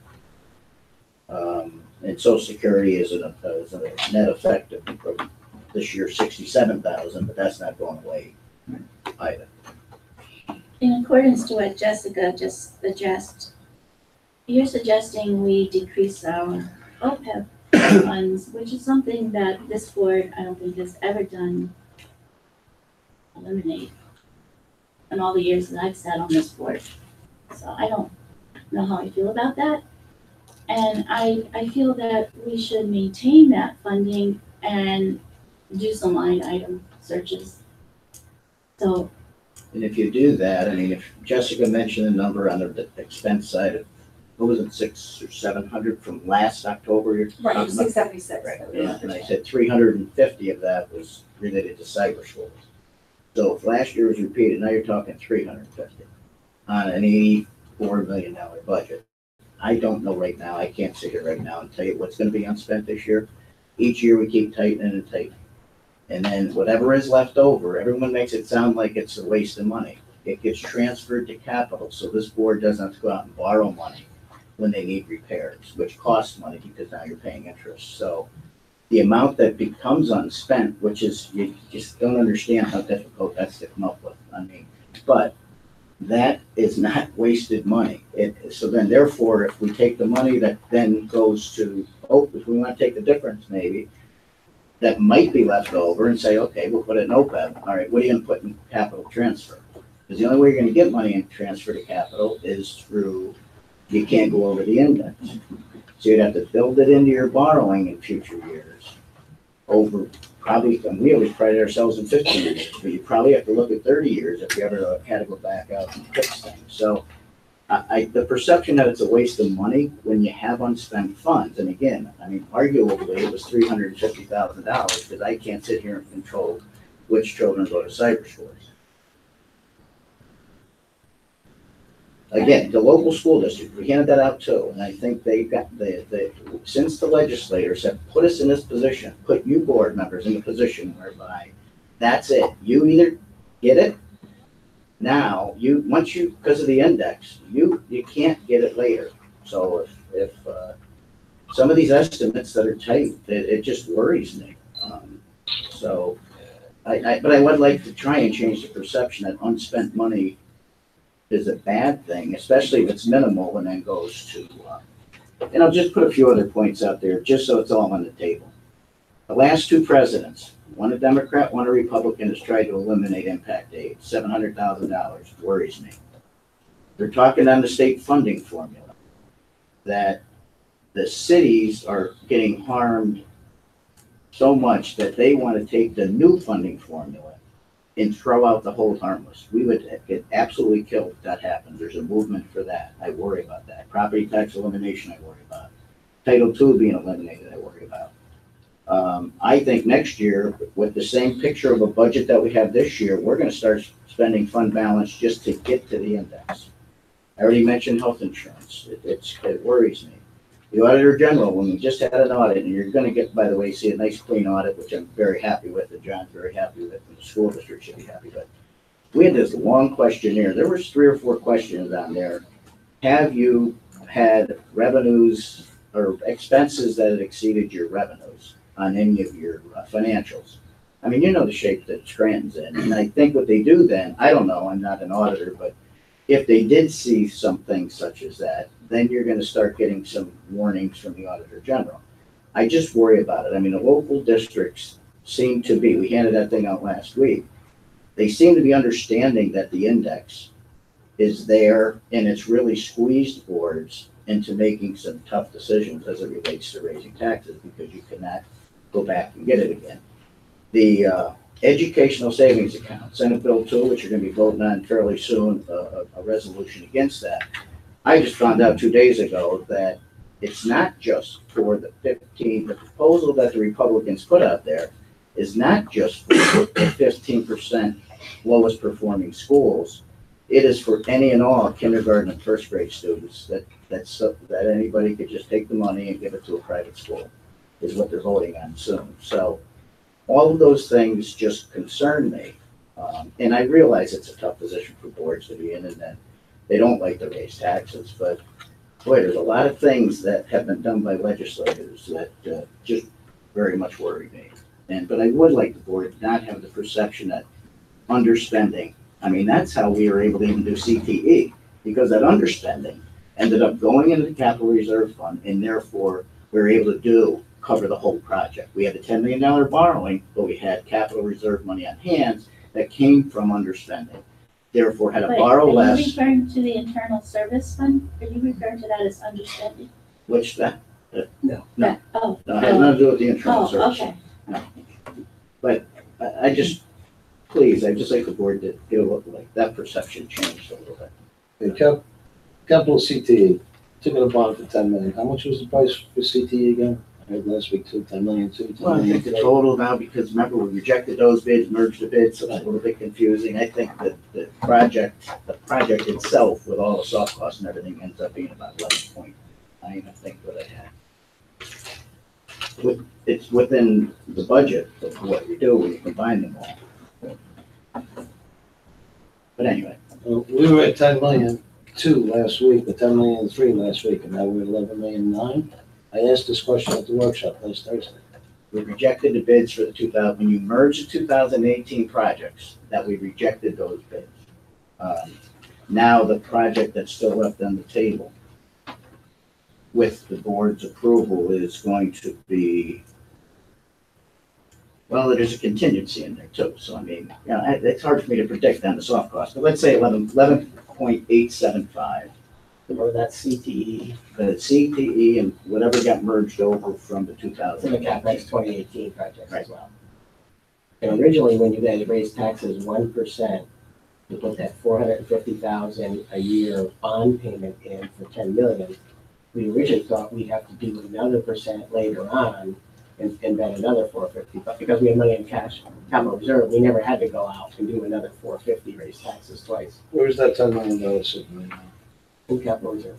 In capital reserve. Yeah. So, 10 million's in the 2007 construction fund. 217 construction fund, and that was with whatever balance was left over from the school thing. Now, that was brand new in 2017, and So we've been. that's all that's investing- in this construction. Correct, because the 10 million borrowing, we had closing costs, and we've already spent some money on that, on the CTE project from construction management and architect fees.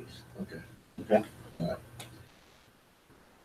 What Corey brought up and what Brian brought up is what I always bring up about the cost of living adjustments of the economy. The economy is getting better. It's getting better for people like me that are getting a paycheck every week to go out and earn a living. I'm getting overtime like crazy. I've had a great 2 years. My 401k is through the roof. My annuity's through the roof. Everything's great for me because I have a job to go to in the morning. But we have a lot of people on the cost of living adjustment that don't have a job to go to in the morning. They're retired or disabled. So I think that's what he was referring to in that. That's the point that I was making. I think the economy is good. It's good for those that are working right now. And there's a lot of people working. There's a lot of people that are not working because they're retired or they're disabled and they can't work. So I think that's what Corey was, those are the people that he's looking at. The OPEB, yeah, I sure didn't want to touch anything to do with any kind of pension benefit at all, but we're told that that's being taken out of the general fund right now, and it's fine. Yeah, one clarification I want to make there is the OPEB account is not decreasing at 190,000, it's the contribution that's not going in. And so that account is stable as it sits now, it's not being touched, correct? The account is not going to reduce. The Right. amount you put in there Right. is not going to increase because we're not Right. going to continue to fund it. Right. The question I was asked last week was, where are we paying the retirees' health benefits from? And that is in the general fund. Right. But the liability that is sitting on the books, and I mentioned about it's going to be going from GASB 45 to GASB 75. So that liability is going to go from to the full accrual amount that's unfunded, and it's going to jump from about 6 or 7 million up to probably 13 million. But on the books, you know what I mean? And it does, that doesn't mean it gets, they call them deferred outflows, and it's a complicated thing, but that's what's hitting the books. So we're gonna not be funding the liability, but again, I wanna be clear, the question that was asked is where's the retirees' benefits being paid? And they're being paid in the health insurance number, but the liability keeps growing on this, on DSI. I just want to make that clear, that's. Right, and it was brought up in the work session too, that John said he may take that money next year, he may need that money, that OPEB money for capital reserve, so we can't be doing this every single year. But once we take it out, how do we put it back in there? If They're we subject to remove the index every year. $900,000, next year, how do we find $900,000 to put it back in? You're not taking it out, We you're just said not we putting were. it in. Excuse He's me? paying the health You mean the benefits out operating of the budget. general fund. She needs to take it out. Yeah. Use the operating Operating budget. Once we take it out, now we'd have to come up with $900,000 to put back in if we decided we needed to fund it. Well, the goal was to try and get that account to meet the liability. Right. So now it'll just. It's just, we're making a hole and then I we're gonna, certainly can predict that you're not. if you have a hole and you never wanna fill it, that's fine, but if you think you might wanna fill it in the future, we gotta think about that too. We're gonna fill it this future to take it out next year for capital improvement. Now, let's call it what it is, we're paying for it, we're funding this through the general fund right now, Right. and we're gonna fund it twice. No, I think you misunderstand. What I said last week is if you guys are no longer gonna put money into the OPEB account, and we're gonna squeeze the budget in some other ways so that there's gonna be less surplus each June, then the money that's in this year's budget, we might as well, that's gonna be usually in October, we move it into the OPEB account, we put a certain amount of money, what was it this year, 800 and some thousand. That, usually in October, we move that into the OPEB reserve account. what I'm gonna say is if we're gonna continue to squeeze the budget so much, and your guys are not gonna put new money into OPEB, then let's not put this year's money into OPEB in October, let's put it into capital reserve, because we're not gonna have the funds going into capital reserve every June like we normally do. And every time you squeeze the budget, there's less for future projects. So I'm saying if you guys are giving up on funding OPEB in the future, let's give up on it this year too. You said we were getting up on funding OPEB. Well, in this zero, in the budget tonight, you are. Yeah, but none of us on the board came up with that. That's what you proposed. That was the Right. administration's proposal. Right, and that's what you're voting on tonight. Yeah, but let's be clear on that. We're recommended 3.2. Yeah, we didn't recommend the others. Directed to find 1.6 and 0. And superintendent and myself, I don't want to speak for him, said we didn't want to cut programs or anything regarding the students. So that's how these options got on the table. Okay. I've been on this board 5 years. I came in and there was a 2.3, then a 2.8, then a 2.0, then a 0, then now last year's 2.33 we don't know about, so I can't talk about that. Each year that I've been here, what we've had left over in October has exceeded what we increased the taxes. 0 was brought out before as being irresponsible, but from that 0 budget, we were left over with $1.81 million, which equates to a 4% tax increase. You know? That's just my say on those numbers. I'll repeat my, I understand, Bill. I do understand. My own personal opinion is we don't do the capital reserve after the CapEx projects after. My own personal opinion has always been put them forward and tell the public the roof is leaking. Do you agree that I explained the 1.1 million 4 times? I do. In 5 months? Okay. I understand that. I understand what the numbers are. You know? That's fine. So just for my clarification, where the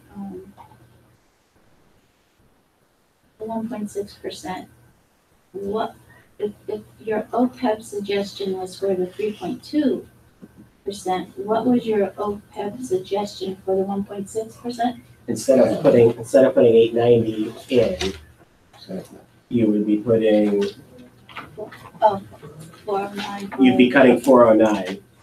So that would still leave you with what, 481? Okay, is there any other discussion on this motion? So these, I have to have the line items to legally put it out there on display, so I'm putting it out with these reductions, correct? Okay. Well, if it passes, when it passes. Okay, I'll call the question and call the roll vote. Roll call vote. Ron Bouquet. Yes. Brian Carson. No. Jessica Decker. Yes. Corey Homer. Yes. Pam Luffy. I'm passing right now. Jack O'Leary.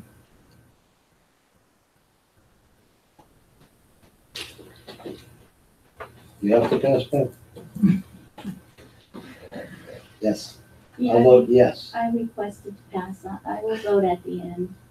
I just have something to say when taking a vote, so. I asked if there was a further discussion. If there's further discussion, You want to end the vote and I'll have my discussion? Okay. Okay. Can you Yes. officially backtrack that then? the vote is final, Pam, and the vote is final. I asked if there was any discussion.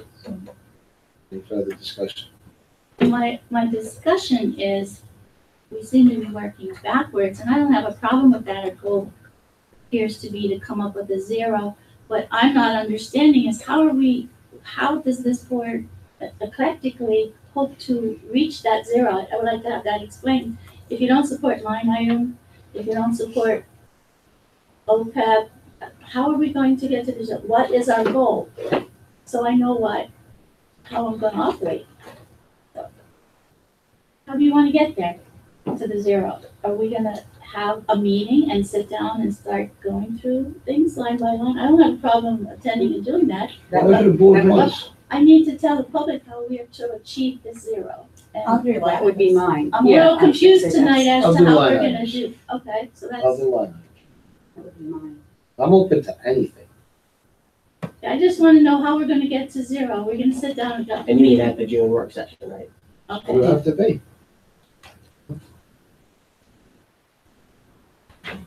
We Okay. need to put something out legally tonight. or we come here tomorrow night, or the next night, or the next night. I'm free. So we have a plan, I just wanna know what the plan is. I can't vote when I don't know what the plan is, so the plan is that the June meeting, we're gonna sit down and do line item with the goal of getting to zero, line item discussion. I think the priority for me personally, first, is to find the $253,000 to get the new positions back in. And I'm at 200,742 already. Okay, so So that's not even looking at the difference between the 676 and what increases we have. So, I mean, yes, I agree, that's why I'm voting for it, is because I plan to go through line item by line. Well, I'm fine Make with this that, supporting, I'll vote in favor of the zero, knowing that we're going to do that. Not just throw a zero out there and depend on, OPEB or. Well, I think next month we'll have some clarification on what we're looking at enrollment numbers, possibly a little bit better for the fall if we do, like, for instance, that pre-K teacher. I mean, do we need it? And that kindergarten teacher. Or kindergarten, I'm sorry. Yeah. Yeah, so in a month we'll probably have a better view, right? Yeah. Okay. Is there any further discussion? Now, sorry. The only thing, like I said last week, is if we end up cutting that half a K, pre-K, and we end up cutting a kindergarten teacher, we've got to make sure we keep money in budgetary reserve. Because if we are in August, you can't cut both sides, but if you can cut one or the other, as long as I have flexibility, probably gives me more flexibility in budgetary reserve. But, if we cut the positions, if we know more by the work session. I don't know how much more we'll know, but at least I can give you some input. Right, okay. I mean, sometimes we get kindergarten kids in August and September. Yeah. Well, one of the things we'll have to, as we continue to squeeze this budget, what that means is we're gonna have to be prepared that if we get slammed in the summer, that grade's gonna get slammed. There might be a grade that gets slammed in the summer, and that means there might be 28 or 30 in a class. It's not likely, but it can happen, weird things happen. But in the past, we've had enough wiggle room that we could cover it. We may not in the future, we'll see. That's just part of the squeezing of the lines. So in principle, we are establishing a number, Yes, ma'am. period. Yes, ma'am. Okay. Is there any further discussion on the motion? I ask for the roll call to be called again, please. Dawn Bouquet, Yes. Brian Carson, No. Jessica Decker, Yes. Corey Horn, Yes. Pam Lutfi, Yes. Jack O'Leary, Yes. Alicia Sheehan, Yes. Rosemary Walsh, No. Ruth John Lubowski. No. 6 yes, 3 no, motion carries. May I have a motion to approve the resolution opposing ESA voucher program SB2, see attachment? Motion? Second. All those in favor say aye. Aye. Any discussion, sorry. I'm sorry, I apologize. Any discussion? How many school districts is this school, John? We're up around, somewhere around 250 have already approved it. And as Bill said, This is just. there's some shenanigans going on, where we thought it was only gonna be for the 15% lowest performing districts. And now they say it's for the 15% lowest performing district and any kindergarten or first grader in the state. Which means probably next year they'll make it like grades 2 through 5. And then the following year it'll be middle, and the following year, so they're trying to put vouchers in statewide. The 15% is a smoke screen, but they're gonna phase it in, and then vouchers will be all over the state. And then the military vouchers is another that's gonna kill our impact. They're scamming pretty good in both capitals. Sorry. All those in favor say aye. Aye. Any opposed? Hearing no objections, the motion carries. May I have a motion to approve Pam Lutfi and Dawn Bouquet as voting delegates for the PSBA 2018 Delegate Assembly? Second. Any discussion? All those in favor say aye. Aye. Any opposed? Hearing no objection, the motion carries. Thank you. Well, thank you. We thank, right? Thank you. My resume. Last we have to do it, or? Well, we have to do it before we vote on L, but you can do the review if you want. Do you want to amend it? Well, I'd like to let Jack speak if you want to. But can I jump ahead and take public comment on?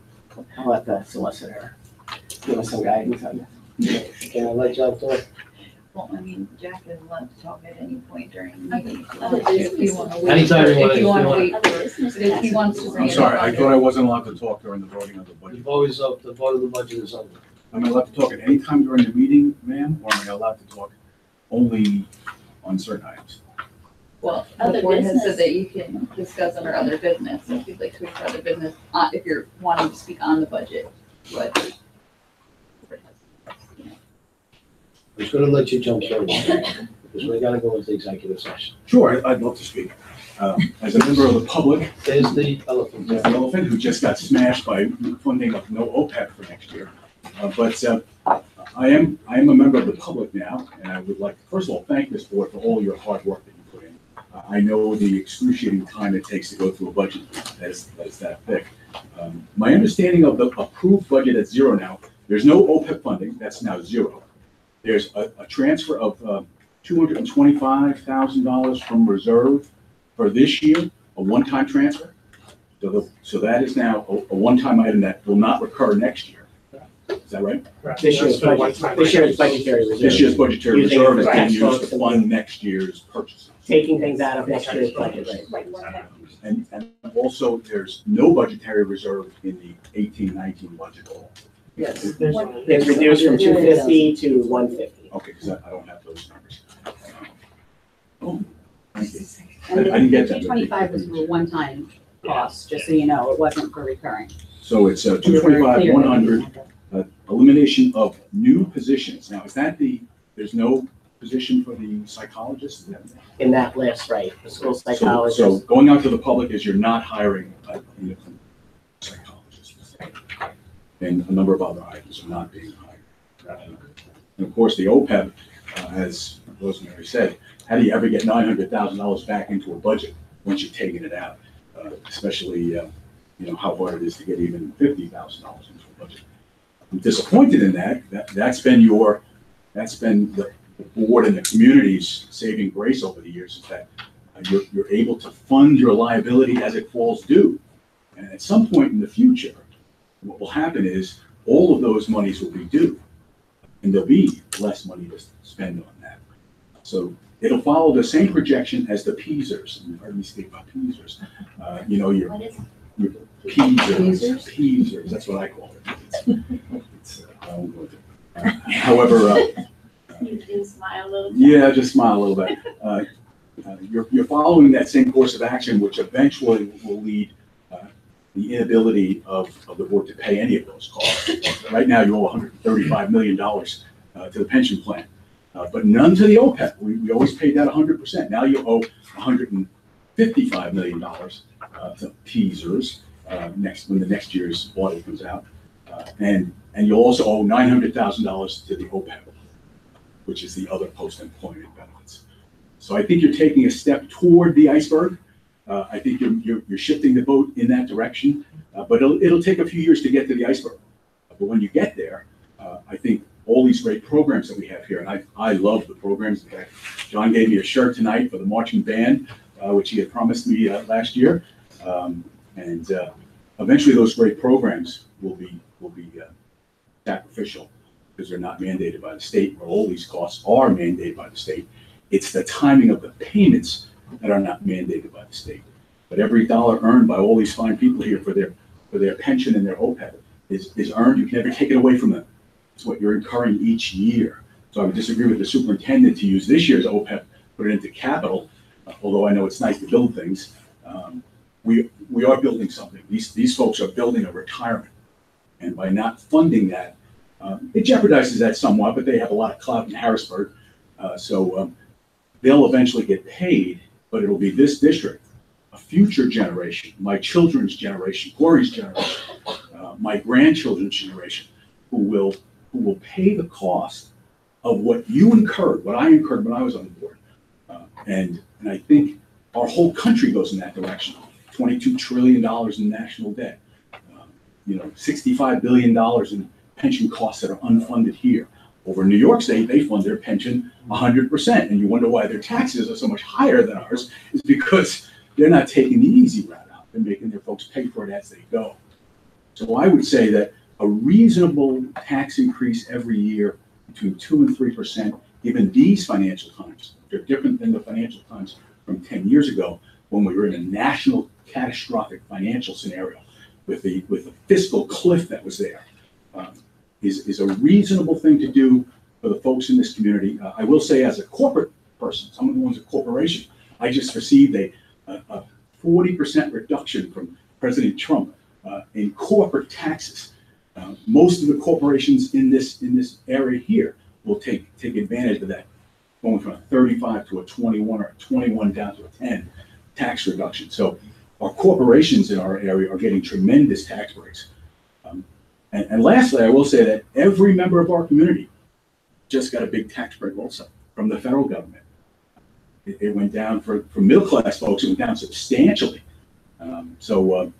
There's lots of good financial news out there. I know there are always disabled folks, always. And I know there are always retired folks who are on fixed income. But the majority of our people are now working. 3.9% unemployment, unheard of. 10 years ago, it was almost 10%.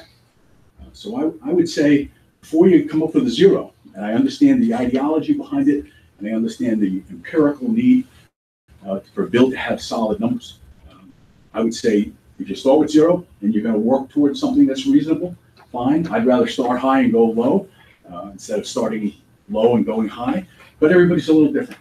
So as a member of the public, is there anybody else here from the public? Speaking for the public, I'm a little disappointed I wasn't able to speak before you all voted, but I'll be here next month when you vote for it. Thank you, Mr. Fisher. It's always a pleasure.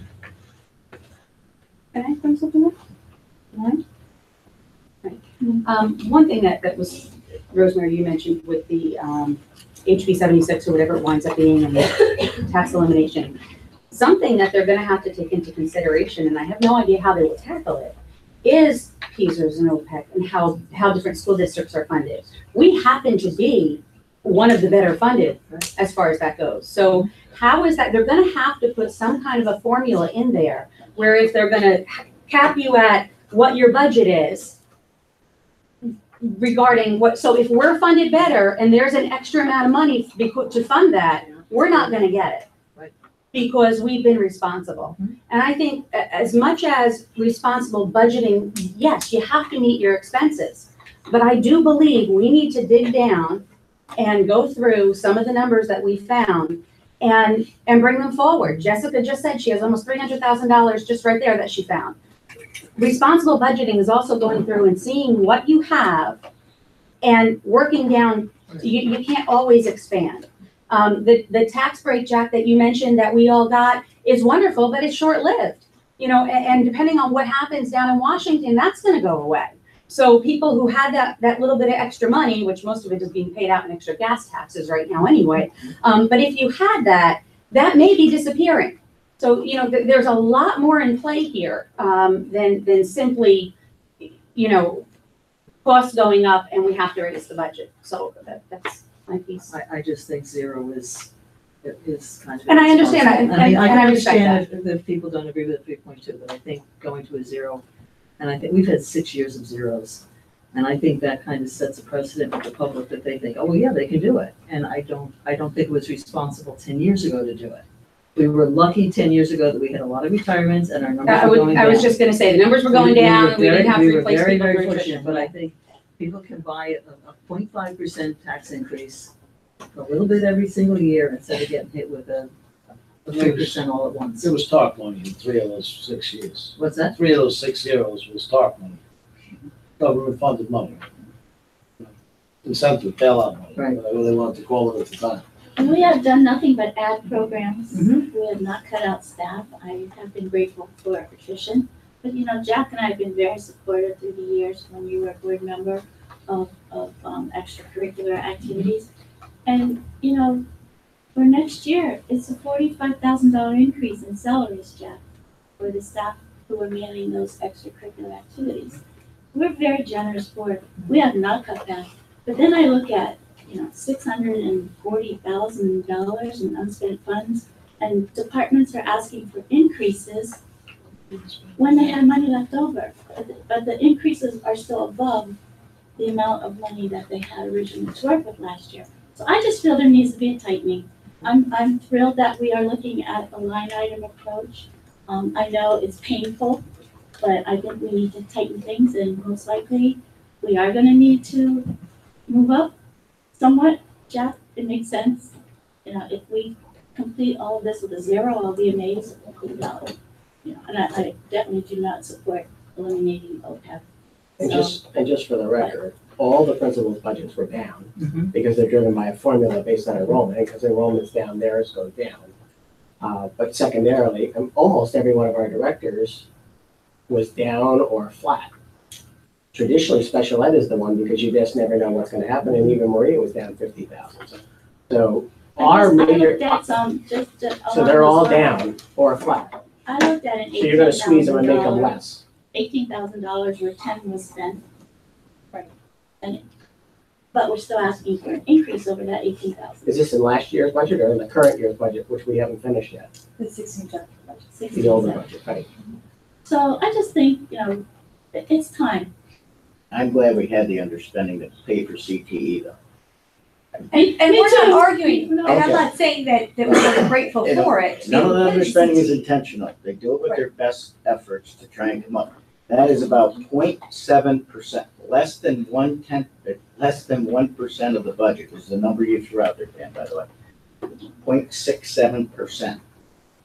6.67 of 1% is what the budget was within on the expenditure side. I don't think that's bad, but I guess you guys do. I just like the fact that we're gonna have to do our work. And that was a very easy approach you gave us. It would have been very easy to go in there and get a 0 through that way. I don't agree with it. I don't agree with the suggestion. Okay, the 1.6, something a little better, but I like the fact that we're gonna put our heads together and really work through this. And, you know, if we tighten some things along the way, good. If we see some waste, if we see something that is needed, I think we need to discuss that as a board. And that hasn't happened.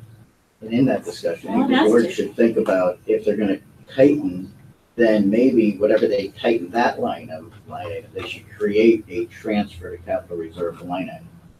You know what I mean? Because you can't have it both ways. So then you And Bill, I agree with that. I've been mentioning that for 2 years. well, then you tighten should that, have but it's gonna go out over here then, so, if, you know, and again, if you're gonna be taking guesses of what departments have budgeted, of what's gonna happen next year. Last May, what was the original budget that was presented to the public? 213. 213, and it ended up being what? No, I'm sorry, 213 was the first proposal. It was 205 is what was advertised. It 205 ended up being was advertised. 2.33. Okay, so that's pretty close. I'm just worried about putting a 0 out there for the public and then coming back at a, even at a 1.5 or something. I don't know if they'll walk about it. You said 0, whatever. As long as we can I explain did it. say, it As long seems as to we me can like we're explain it. working backward. Okay, so I'm starting with 0. There's a chance I may go up, chance I may stay at 0. I'm just happy to see that we're gonna sit down and really. I think we followed the intent of what this is supposed to be tonight, to come out with an area of where we're headed. I think we're headed for a number, somewhere's in there. I think that's honest, where we're headed. I was gonna say this, but I am gonna say it.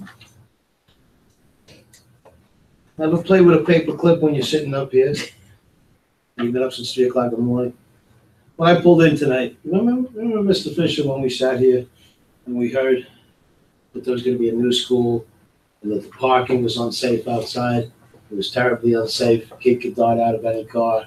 We have cars parked up on the grass. There'd be loads of parking spots if we went ahead with this. I pulled in here tonight and there was no spot. I pulled into next to Corey's Batmobile. I pulled into next to a beautiful new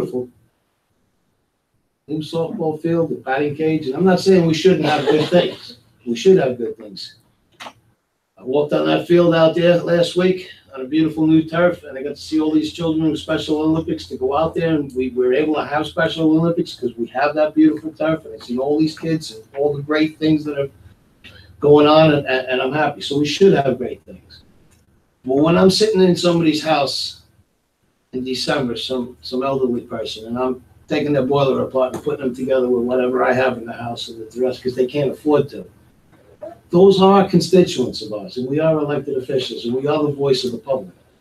And it's very hard for me to be sitting there in somebody's house, putting their boiler and their furnace back together because they can't afford it, and I'm doing it because of public service, because I have a good life for my trade.